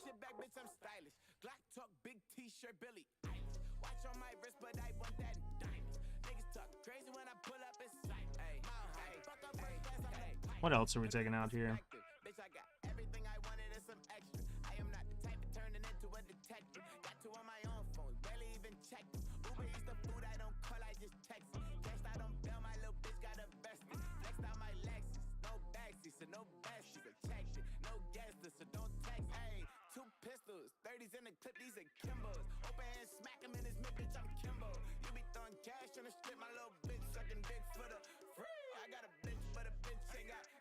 I don't think Claim the Firstborn is actually that great. I'm just trying to find a way to fit like either Go Blank or Unlicensed Turfs here because like I feel like that's relevant.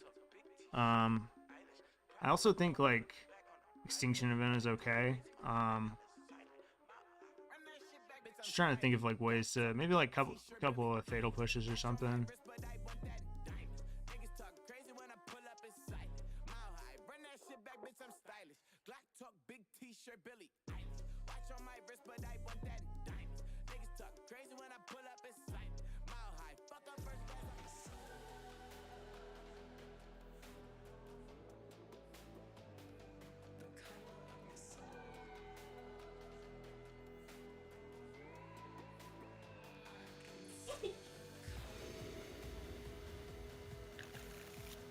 Seems weird to cut like the Fatal Pushes, but like I think in my mind like Fatal Push doesn't kill anything super relevant. I mean like Blood Tithe Harvesters and stuff we can chump block, we can block with Cauldron Familiar.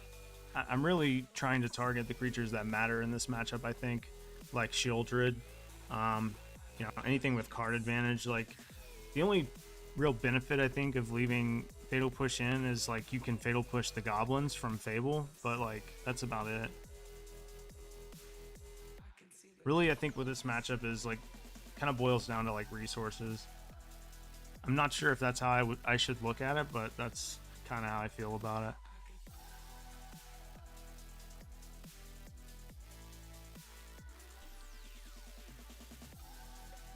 I am curious to see what they left in, so I'm not sure how that goes, but we'll see, I guess.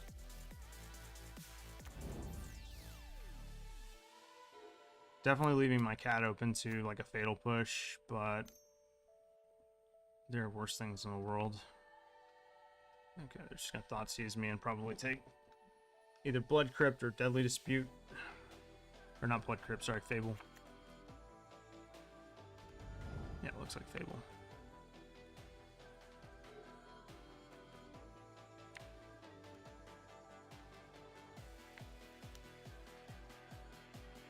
I think we just shock here.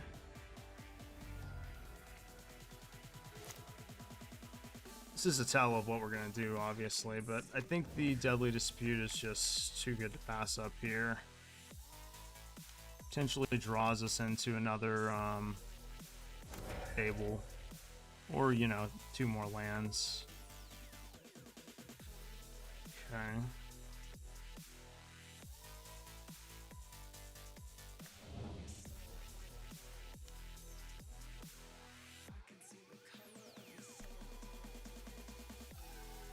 Well, next turn we can activate this and potentially get Cat back.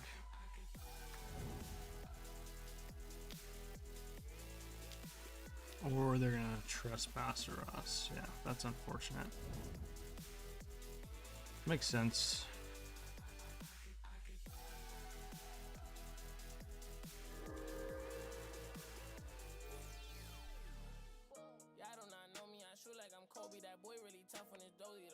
Fable is pretty good. I do think I probably Fable and Dreadbore this turn. Question is, what am I discarding? Probably Takenuma.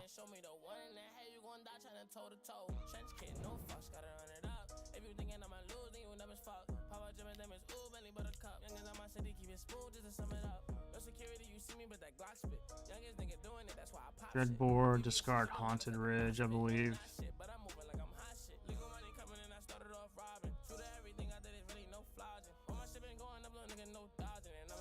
Not my favorite thing to do, like discarding cards in this matchup, obviously. Maybe it's not even worth like discarding a card too. But I don't think Haunted Ridge is really gonna... I mean, I guess Haunted Ridge does represent a card for Fable.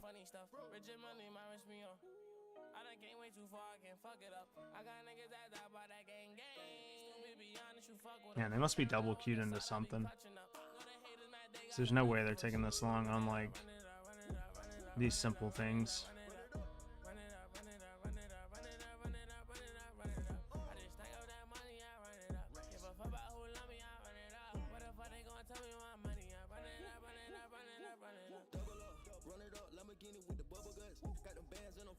Stress Bastard this good.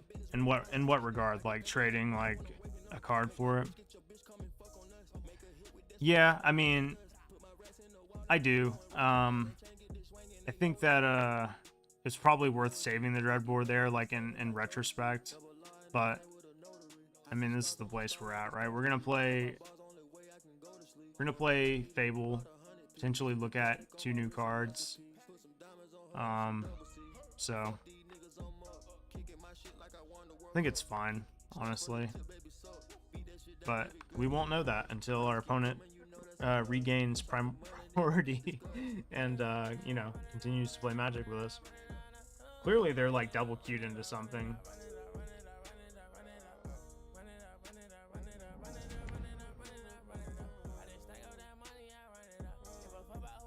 All right.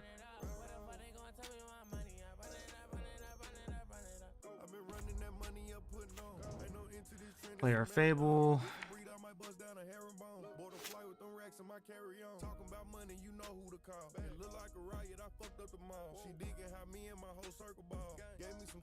I love Castle Lockthane in this deck. It's one thing that I won't cut from it. Like in my play patterns, like it just works. Alright, so we know they don't have Shieldred, because they definitely would have played it that turn.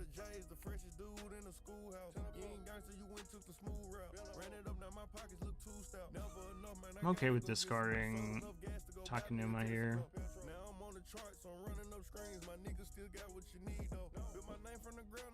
I mean, yeah, I don't think there's any reason not to, right?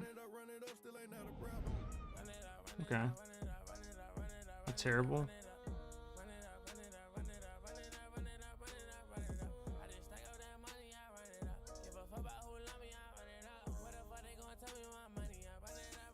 I mean, at this rate, our opponent's gonna run out of time. Unless they, like...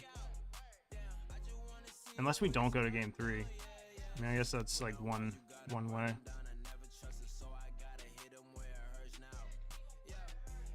I'm really curious if they block. They do. It's good for me.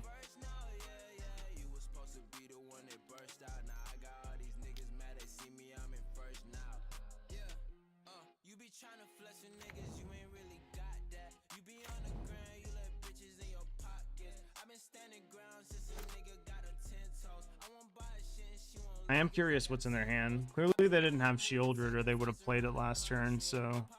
Okay, they discarded 2 lands, which like indicates that they were flooded anyway. Pithing Needle is gonna name Witch's Oven, right? Okay. We have a Braid.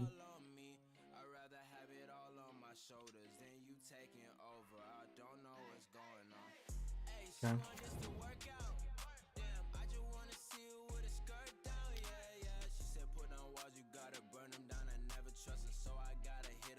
Yep.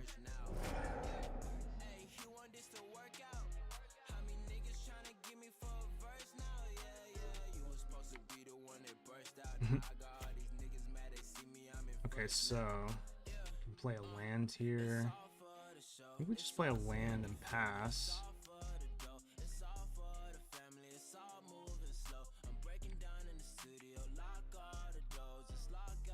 Opponent's not putting like a ton of pressure on me or anything. Okay. They're just removing everything that I have. So next turn they're gonna have like a proactive play. They're gonna get their Fable flipped, and they're probably gonna play Bone Crusher Giant, I assume.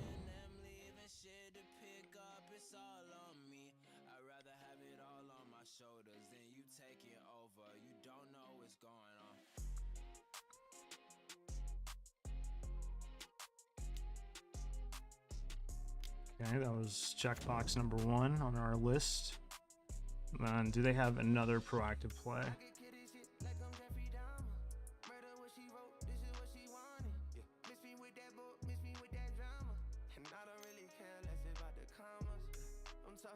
Another Pithing Needle.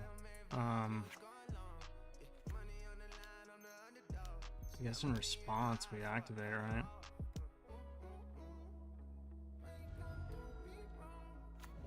It's not bad.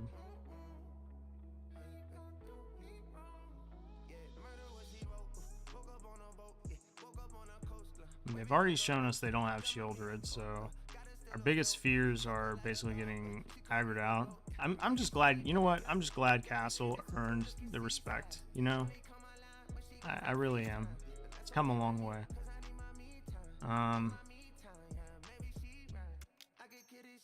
think we go Unlucky Witness. I think I'm casting Eaten Alive this turn on that Reflection. And alternatively, I can just chump block with it.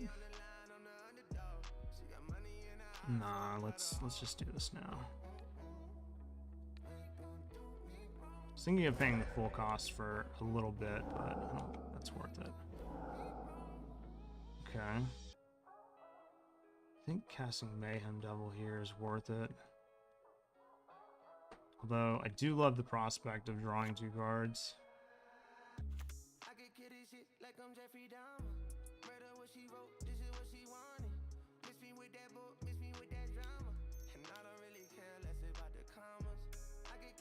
The creature is nice. I just don't have anything to like currently sacrifice. I guess, man, it's so tough. They've been removing my creatures this entire time.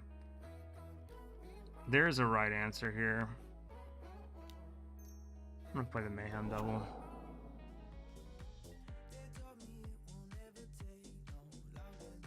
It depends on what's in their hand. That's the truth of it. Like, if they have another removal spell in hand, this kind of sucks.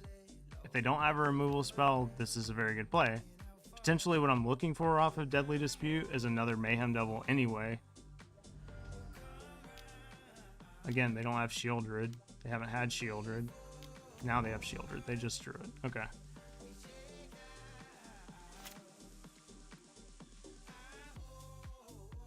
Alright, so we played Blood Tithe. Well, first we pitched this. Right. Because there's no reason... Oh, well. Hold on.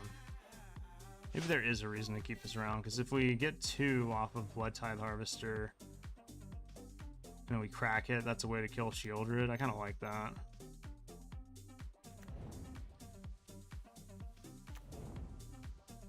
But we might not be able to last that long.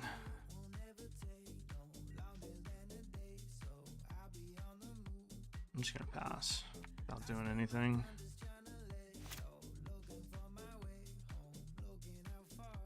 Does anyone else always think Shieldred has flying? Like, it looks like it has wings, but those aren't wings, they're like arms or whatever.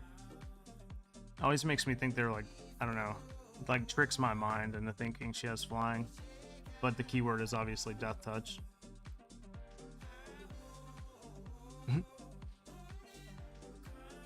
Thanks, I appreciate it. I mean, to be fair, if it had flying, it would be absolutely busted. It means that creatures without reach or flying can't block it. Because reach implies that they can reach the flying creature, and obviously another flying creature could block a flying creature.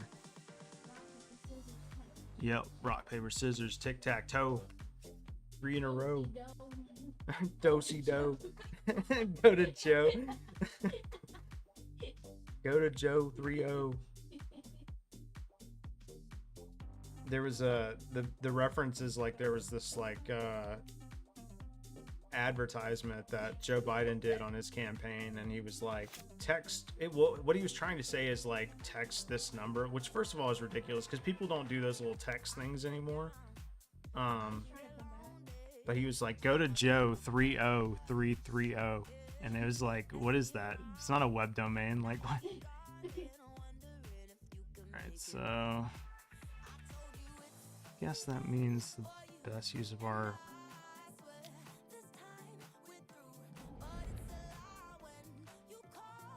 probably gonna go upstairs here. I think I'm losing this game, guys. Yeah, looks like we're gonna lose this game.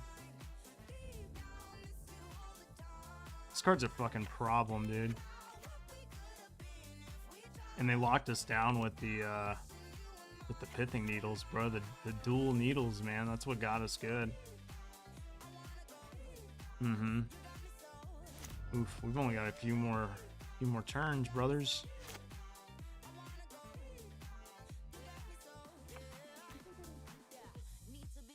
I'm sure there are. That's unfortunate. We got locked down for sure.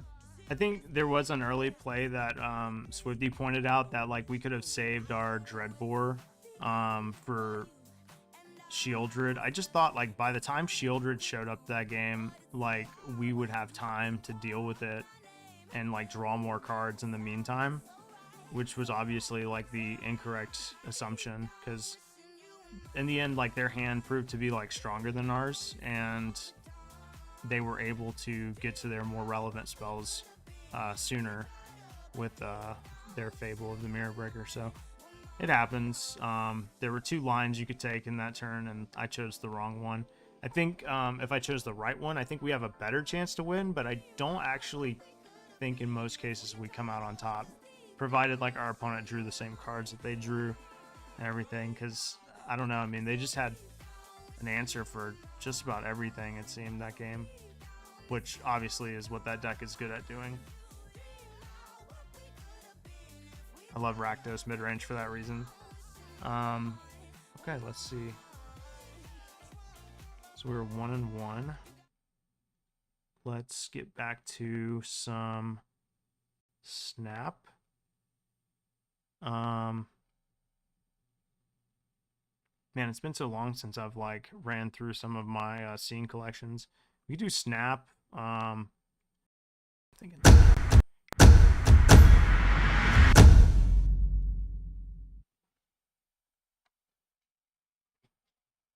Snap is such a, like an easy, like I won't say easy, but like it's such a good way to like kind of decompress for Magic. But it is weird like adjusting from one game to the other, because like Snap is such a different game in a lot of ways than Magic. And like I sit here and I'm like, I'll be thinking of like how to attack with like my dudes in Snap, and it's like not that kind of game. It's more like Texas Hold'em, I guess, coming from someone who doesn't really know Texas Hold'em that well. But yeah, that's my depiction of it, which was not my original assessment. I actually got that from a friend who does play poker, so I just go with what they said.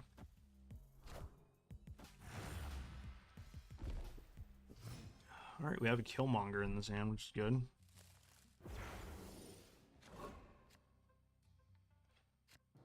It's not a bad draw.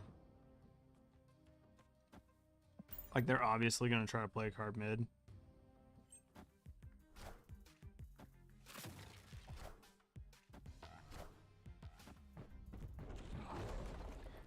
Very nice.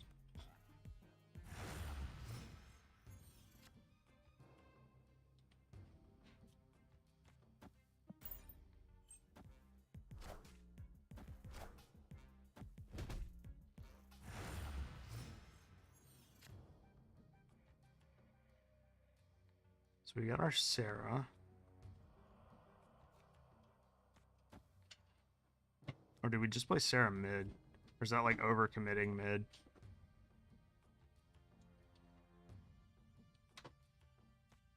I don't think it's overcommitting mid, actually.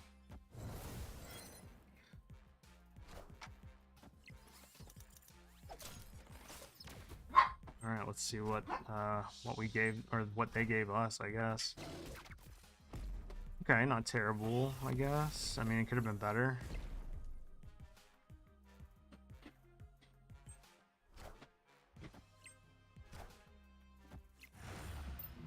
That kind of sucks.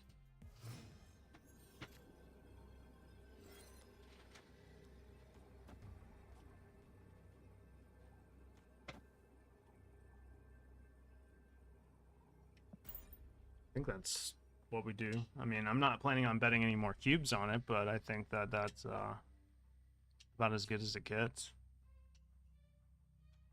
I mean, I think if we go mid with one thing, like, then we just leave right side too weak.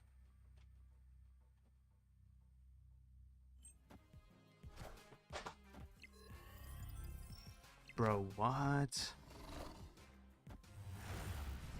What was that play, man? That was so odd. That was terrible. Wow. I mean, I don't know why you would go left there. I would think like right or mid, surely. You're winning left already, and I can't play anything there. I guess he's thinking surfer.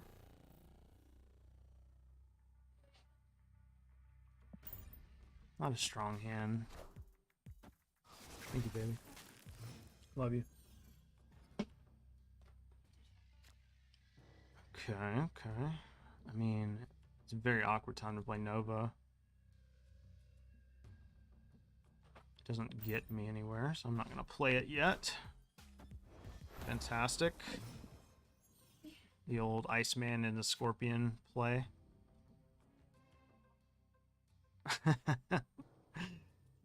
Ah, yes. The old Iceman Paul Wall. I'd be doing him a favor by Polarising here. I think Juggernaut's our best play. Potentially, oh, wow, they played it on this side, huh? I thought for sure. I mean, it makes sense with armor. I thought for sure, like, without armor, I think they play right there. Okay. I mean, I just don't want to pull his fucking Iceman over. That's the problem.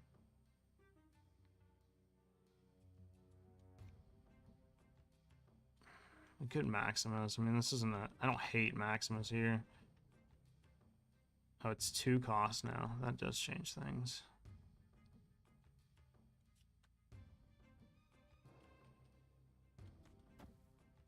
Alright, hear me out. They can't play anything else mid, right? Because if they do, they kill their creature. Ergo, we just won mid with Mr. Fantastic. So we play Sarah this turn.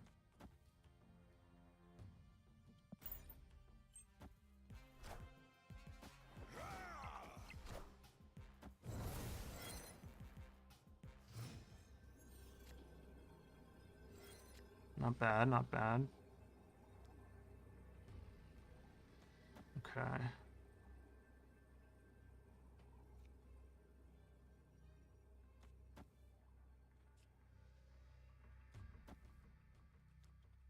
Damn. We'd be 1 mana short. But I have to kill this mid. That is a predicament.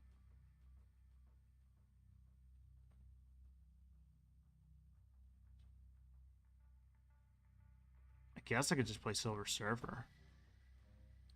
Yeah. Yeah, I think that's fine.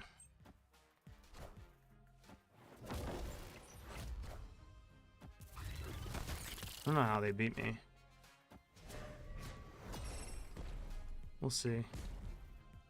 Yeah, that's just a win right there, right? Yeah. I was like, I don't really see a way in which my opponent wins.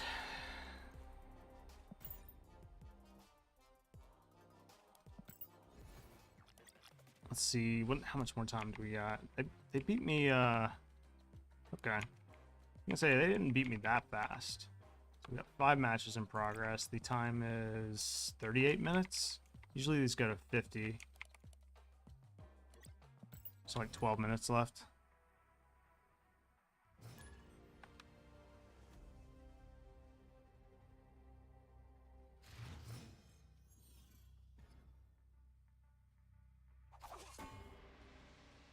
Ninjas. I don't understand why the ninjas have -2 power, man. They look so strong.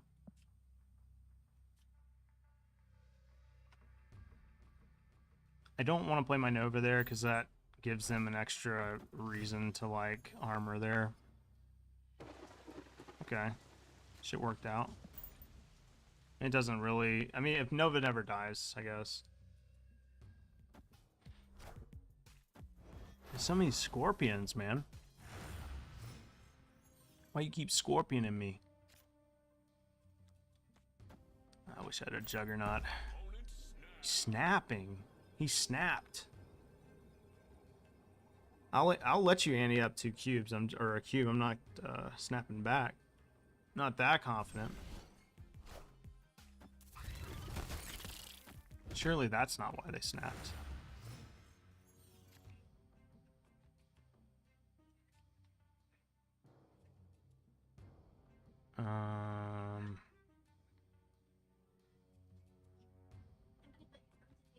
All right, baby. Love you. I do want to play a card mid. Or do I just give up mid? I think I just give up mid.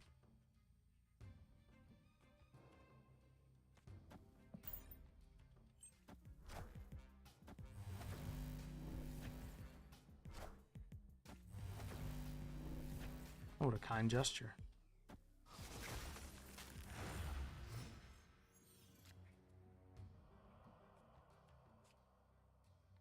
Interesting. Might be able to do a little kingpin arrow action on our next turn.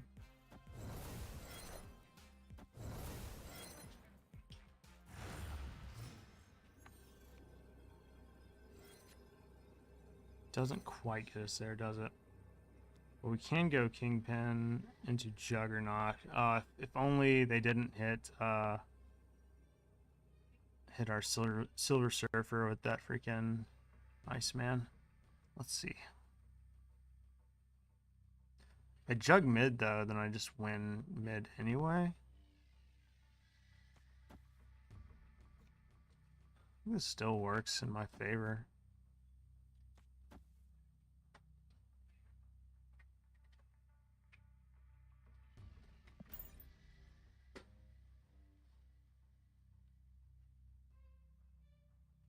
I don't think I snap back. I haven't been too aggressive on snaps lately. I've just been like very unsure about. I think I've been too aggressive on snaps in the past.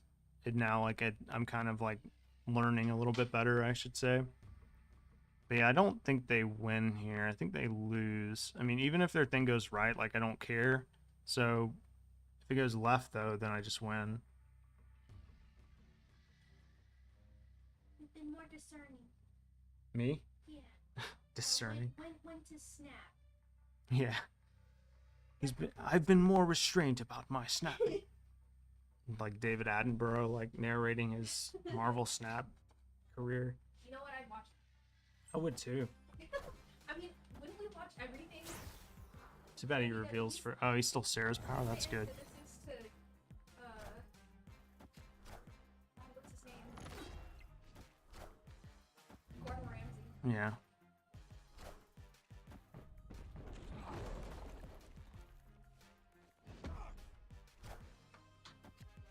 Oh my god, amazing.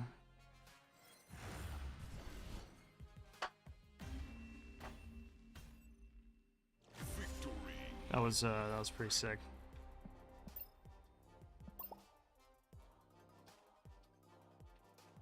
Come on. Oh, they're salty. Man, that was a good game. What, buddy? Come here. Come here. Come here. Oh, my little buddy. My little buddy, my little chihuahua. My little chihuahua. Yeah, he was crying for his dad. You crying for your dad? Alright, how much time we got left?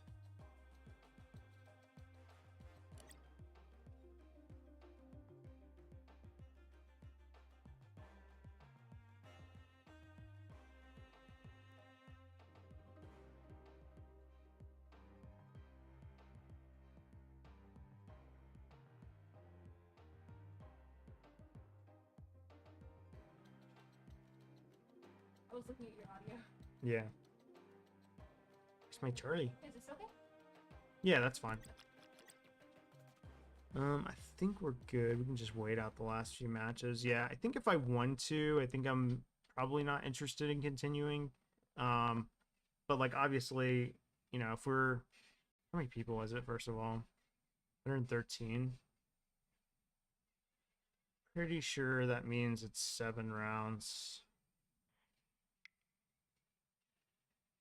Actually, I'm gonna test it. I'm gonna go to your stream really quick. Okay, that's fine. and then report you. That's fine. That's fine. Keep me off this platform. All right, let me switch over my stream here. That's fine. Your little buddy. Your little buddy. It's okay, buddy. It's okay. I feel like he's grown up so much since the last time he was on stream. I don't think you can hear it. Good. Ain't that right, buddy? The last time you were on stream, you were so small. I think he got a little bit more muscle on him, you know? He's been working out. He's been hitting the gym.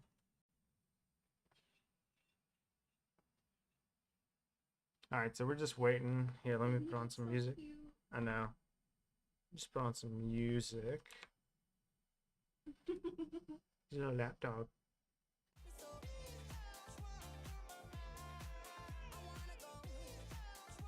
So yeah, we beat, what did we beat in the first round? Humans. We beat humans in the first round. We lost to red-black mid-range.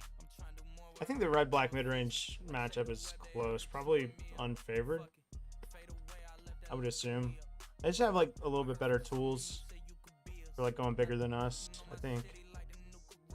But maybe it's also like draw dependent. Does Snap have music too? It does. Can you switch to Snap really quick? I'm not in Snap. Oh, because it's not. There was a really loud music earlier. Oh, where it was really loud. Is it playing now? No, I hear music, but not like doom, doom, doom, doom, doom. Oh, that's Snap. Oh, see, that was hella loud. Yeah. Okay, I can turn that down.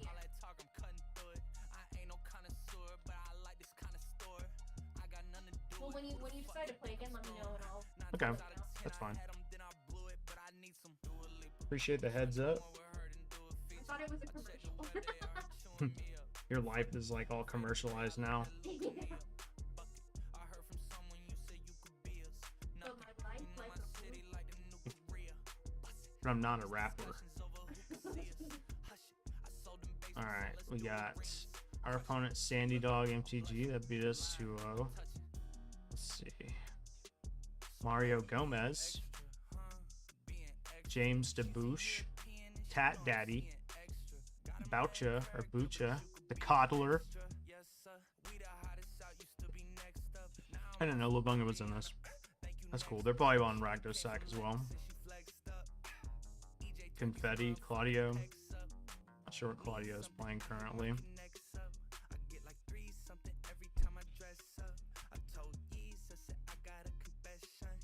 Doomwake is playing Creativity.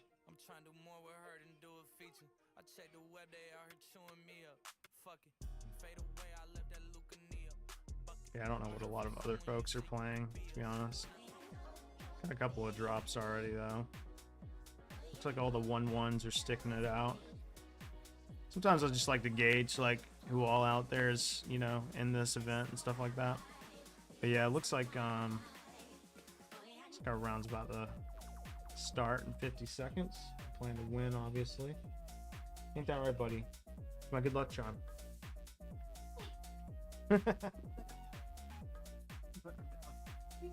No, he'll ask to come up like in like 5 minutes. He's got to be in someone's lap at around this time. I mean, he already had his day of like running around and stuff and being crazy. Now he's just ready to chill out, you know?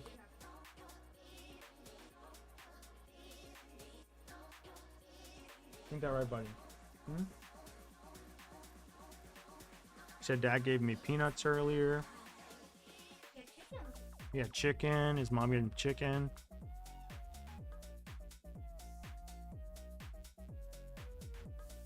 That's what you gotta do, man. You just gotta spoil your animals, you know?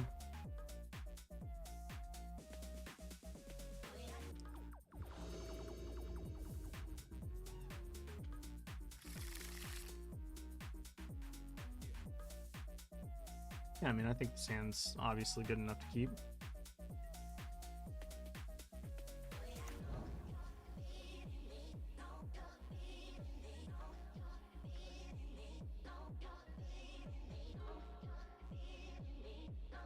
course, we don't know what our opponent's playing. Escape pathway. Oh, so it's spirits. We should have a very solid spirits matchup, I assume.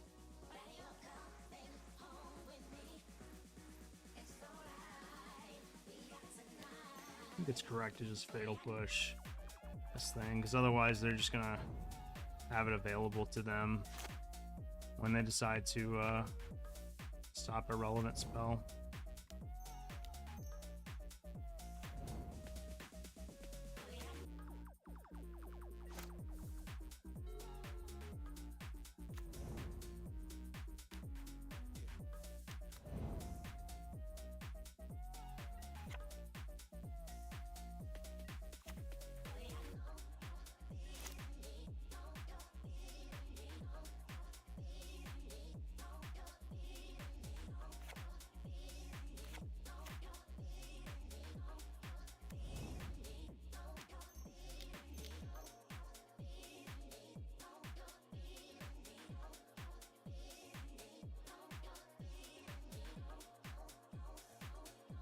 I think I'm just killing Shacklegeist here.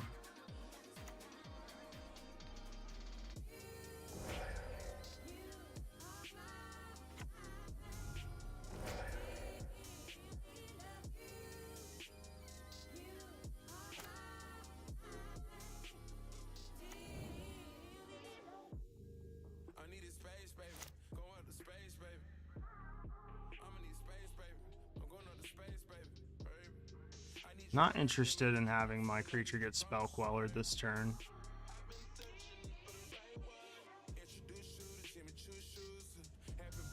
Or my Fable. So let's test this.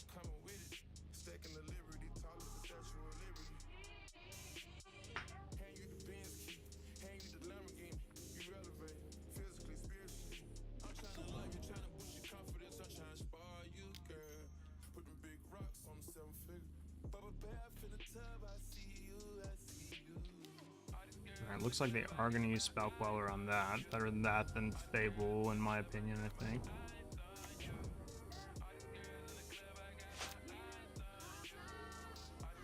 Holding this land for now. Don't think we'll need to cycle it or anything like that, but we'll see.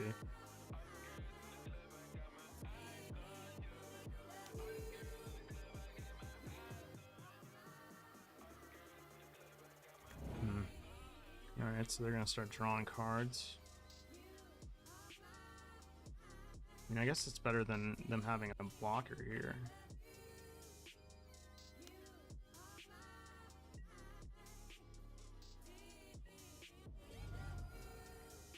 Although their board can quickly, like, get out of control.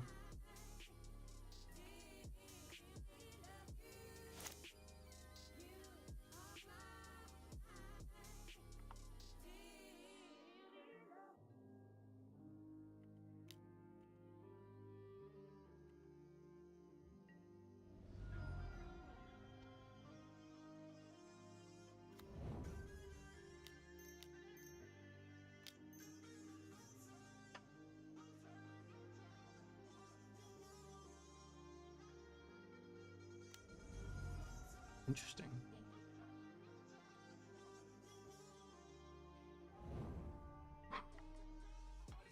Didn't know they were playing that card now.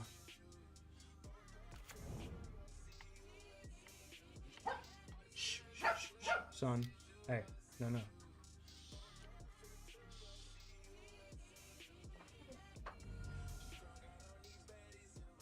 Opponent does have to be careful that they don't just end up like kind of like getting power hungry here, but it might be like a reasonable trade for them.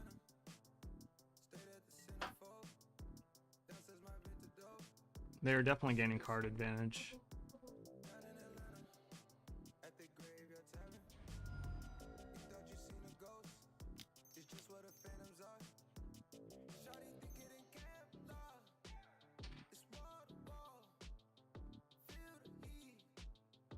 I figure we're gonna get Spell Quellered or countered here. No? Okay, good.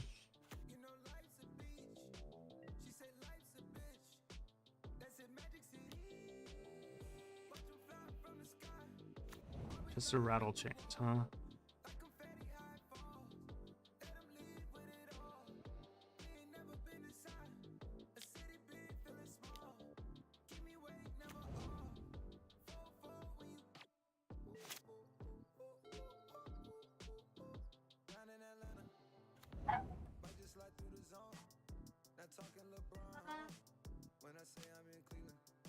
Okay.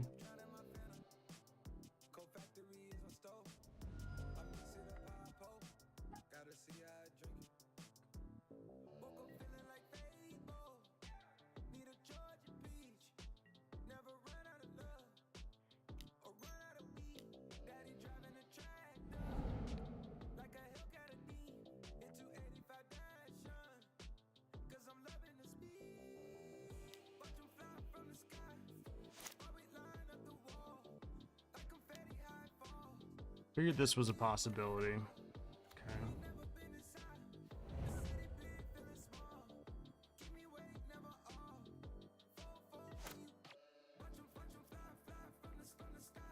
Alright, we're definitely discarding both of these.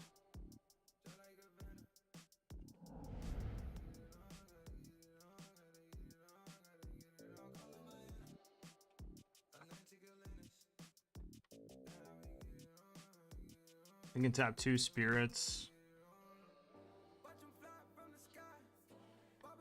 Who would they tap down? Either Shaman or...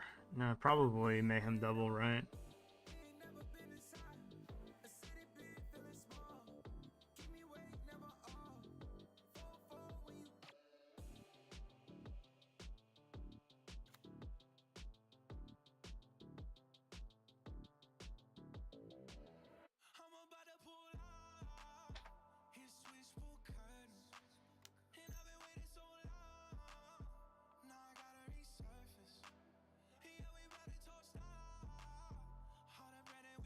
I think it's just higher upside to play this.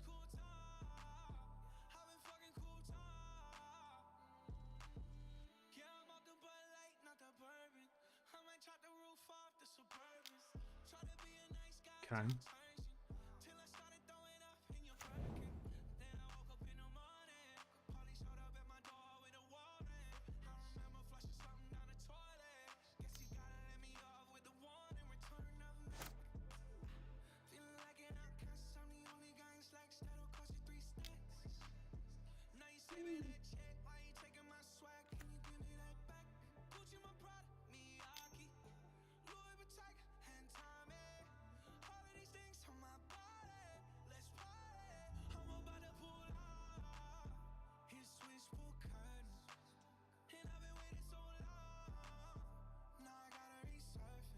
I think we just let this happen.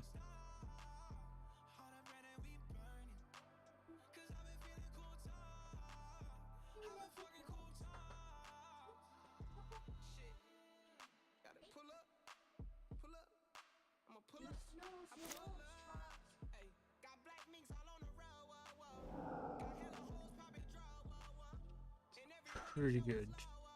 Oh man. And do we have to just go for it? You kill pretty much everything. This might be a trap.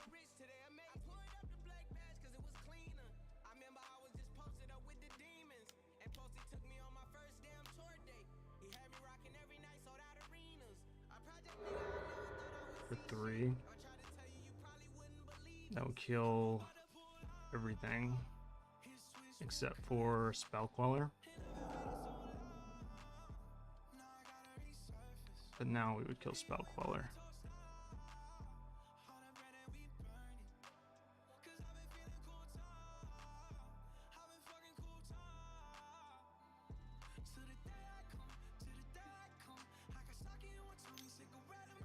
Please don't have the counter spell. What the fuck? Okay.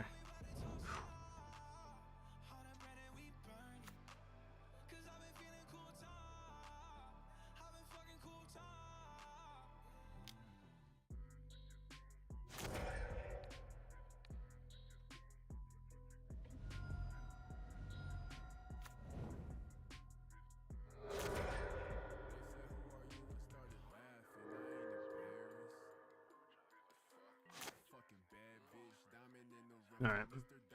Feel better about my position now.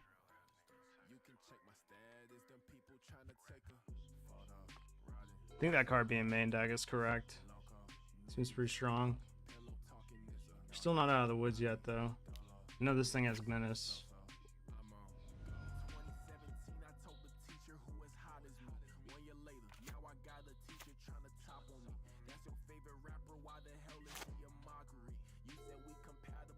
Oh, that's pretty good. Is that better than attacking with Hive?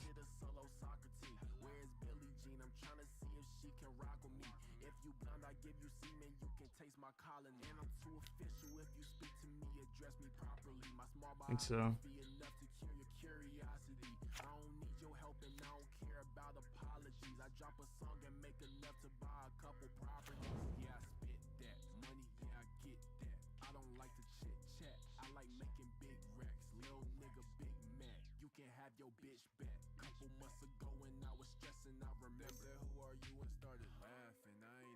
And they draw a card. And they're almost dead. It's 7 damage to me.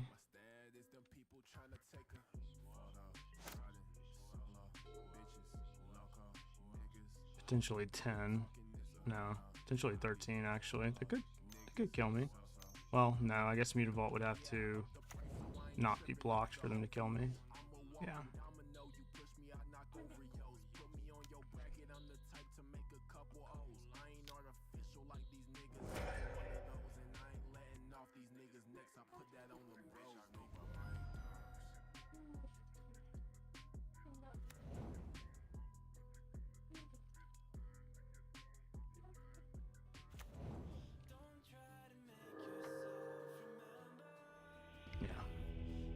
Almost got me. So close. All right, let's see here. Let's see what we do for the spirits. They were just playing blue-white spirits, which I feel is interesting. But I'm going to treat it the same way as the other spirits deck. So we definitely want a Braid, Dreadbore. We want our other Meat Hook Massacre. Probably Extinction Event. And for the takeouts, we're probably going to go with like a Fable or two.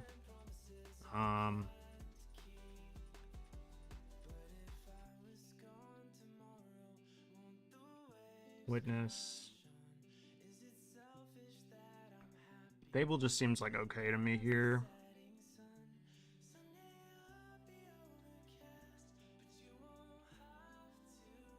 We need to cut one more card.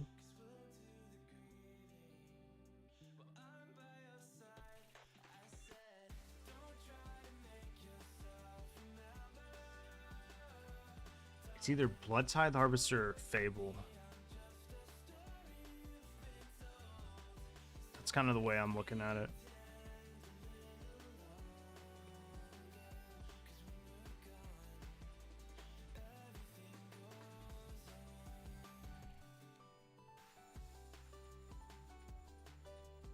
Thing is, Blood Tithe Harvester can kill a creature, and I really like that about that card.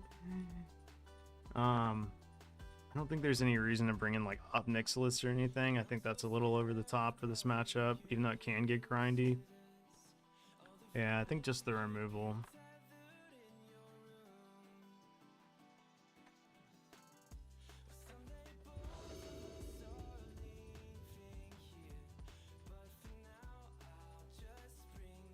Kind of a land heavy hand. How I can see this going wrong is like we draw more lands, obviously. It's possible I should have mulliganed this, but I mean the lands are all functional. They all do things. We have Mayhem Devil and Blood Tithe Harvester, which are both pretty relevant.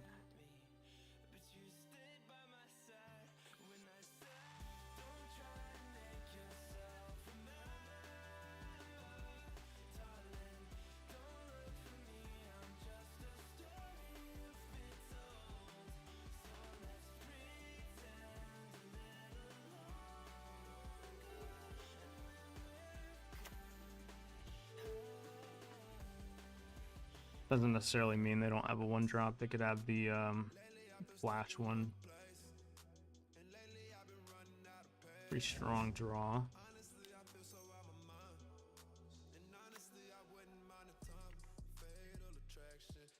All right, no 1-drop, they say.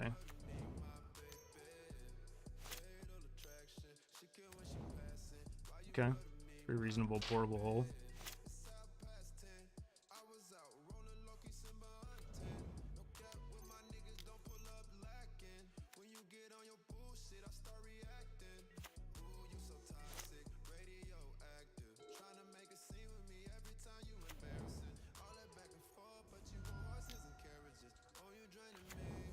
All the portable holes. Man, I saw K command in a sideboard and I was like, this card's probably just okay.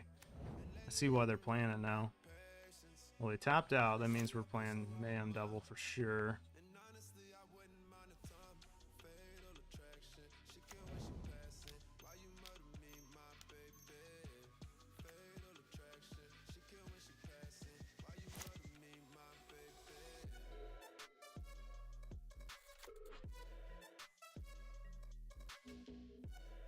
Okay, attacking is interesting. Attack, pass.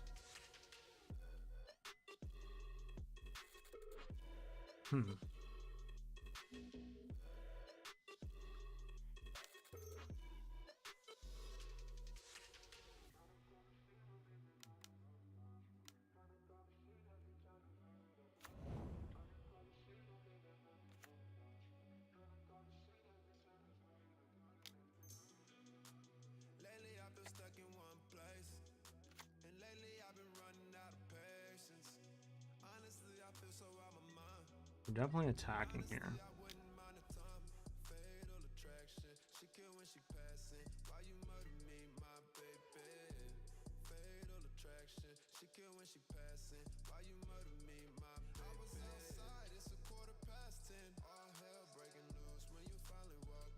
I'm just thinking, like, there is a line here. Well, I guess it would only kill Spell Queller, right?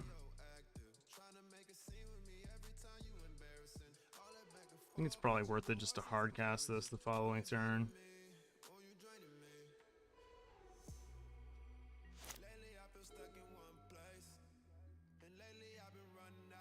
Opponent's hand feels very reactive, possibly slightly flooded.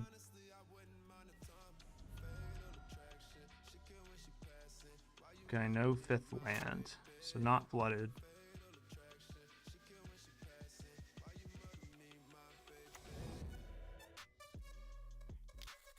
Pretty good draw.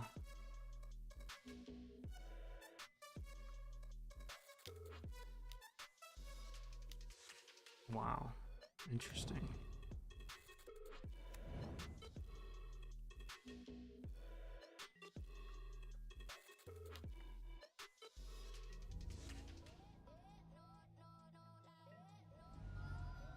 Now I wonder if it at this point is worth it to consider casting Eaten Alive. You know, obviously we can't afford to cast the full cost, but like, so we're taking potentially 3, 6, 9 damage if they play a Lord next turn. If they play another Lord, we take 12 damage. Kind of hurts.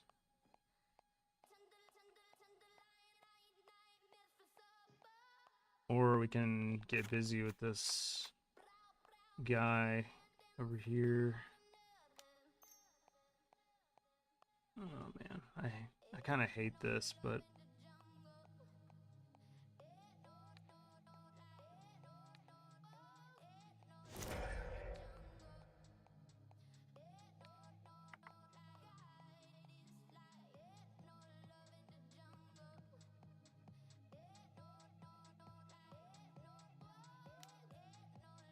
wow.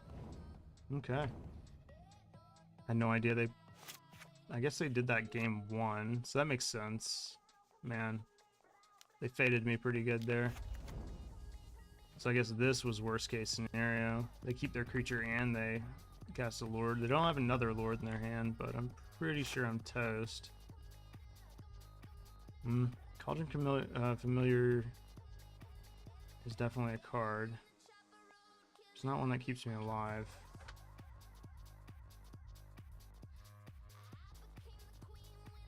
Yeah, I think we're dead.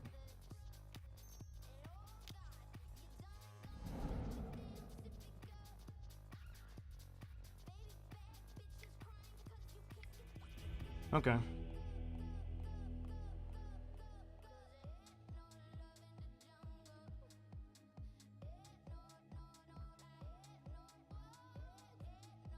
Man, that fade is it's pretty rough. But that was just the timing of it, really. That was pretty rough. I also think like them being on the play matters a lot, to be honest, because they kind of like establish a board state, and then it's up to you to like play from behind and like not get out tempoed.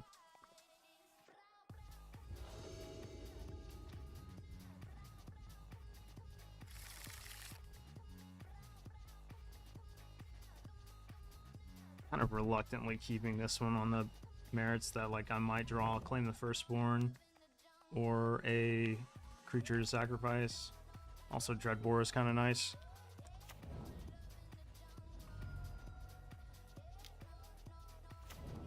Not sure if I Dreadbore the first creature I see. It's worth it in that aspect. Especially considering like next turn they could just play a Lord. But I guess in that case, they're probably sacrificing Mausoleum Wanderer to protect it, so...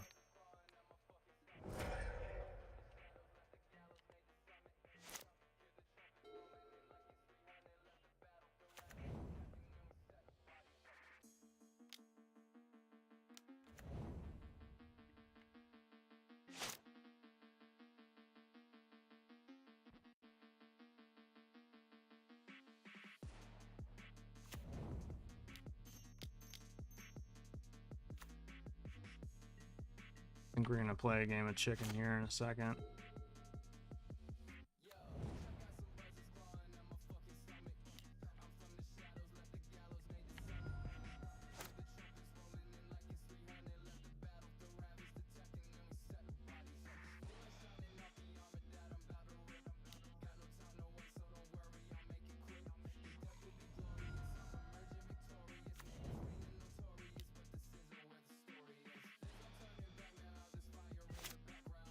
I mean, the real key is like no one wants to play the first card, right? Because like whoever is gonna get like possibly 2 for 1. All right, sure.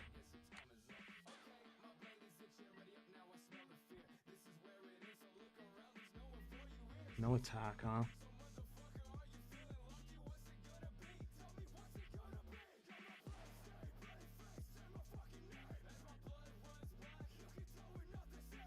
So I'm seeing a scenario where like if I Fatal Push this now, he's gonna bring in Shacklegeist and give it Hexproof, so I lose my Fatal Push. But if I attack, he's gonna block with Shacklegeist, and then I have to decide if I want to try 2 for 1 him with Supreme Phantom.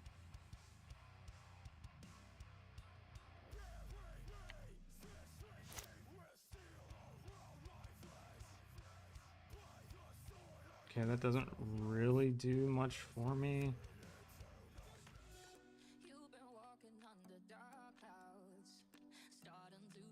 I mean, it's good to have, obviously.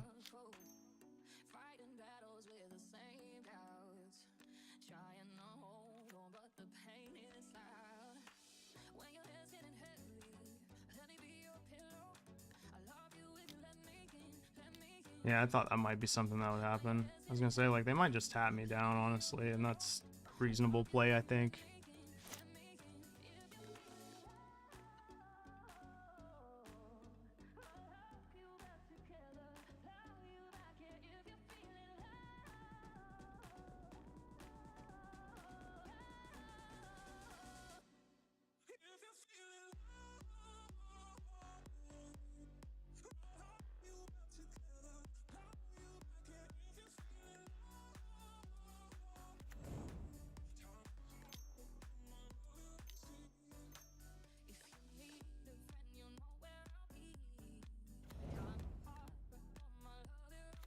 Certainly does look like they're playing with Shacklegeist up.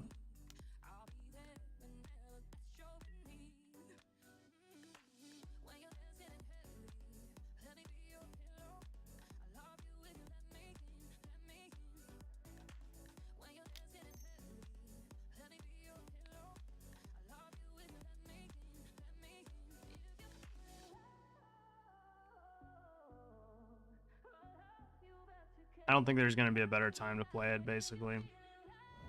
Okay.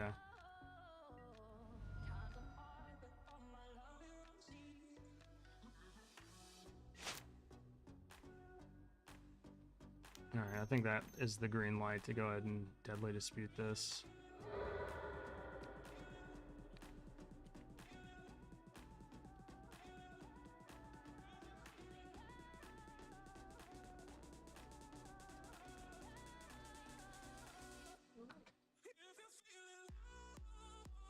Okay.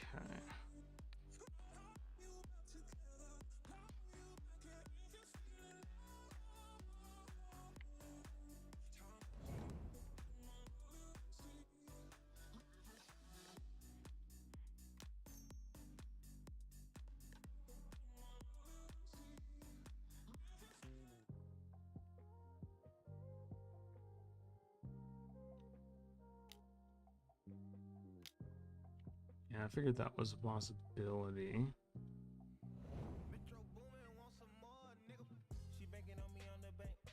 I'd rather it counter that than Deadly Dispute, though.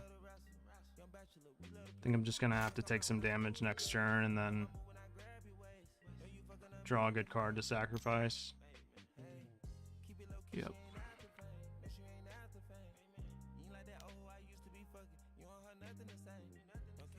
This feels like a weird attack.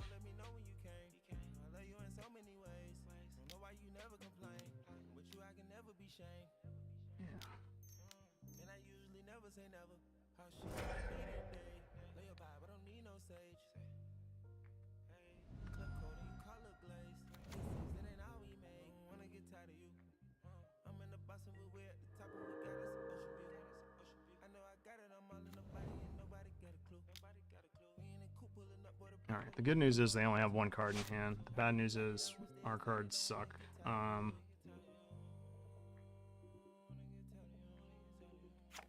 can block Extraction Specialist with Tokens on Tokens or Den of the Bugbear. I think that's probably my plan this turn. So 4, make 2 tokens, so we can't do anything else.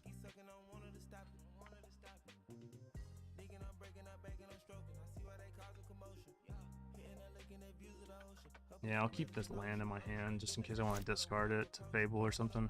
Oh wait, are our Fables out? I think our Fables are out. Yeah, they're out. Okay. Maybe keeping 1 or 2 in is still the right play.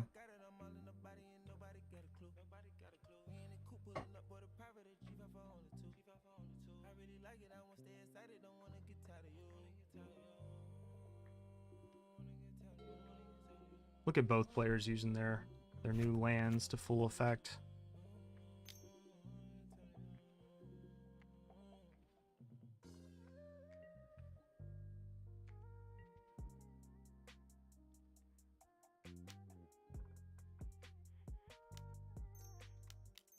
There's 2 possible outcomes here. Either we block Mutavault or we block Extraction Specialist. If we block Extraction Specialist, it does give them a time to do their little fade out thing, which kind of sucks.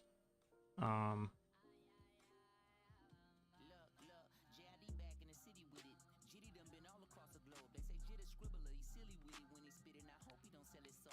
mean, I guess we could have tested it with Mutavault, but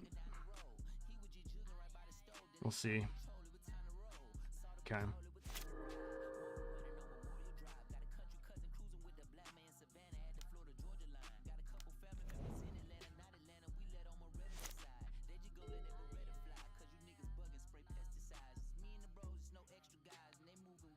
Getting eaten alive this turn.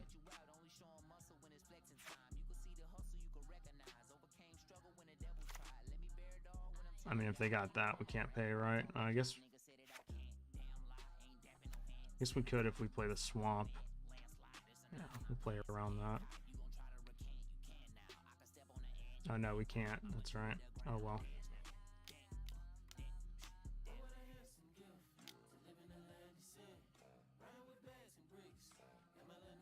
Yeah, it's their last card. Yikes. Alright. Gotta have a miracle now.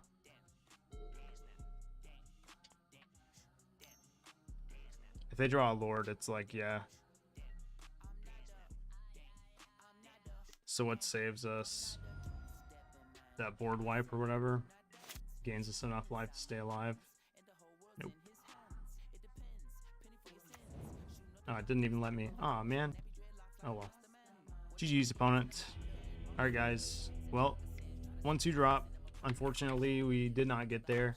I said I would 1-2 drop if we found ourselves in that scenario, so unfortunately, that is how it goes. But, yeah, not a great day for the challenges, honestly. It's been rough for me. I don't know.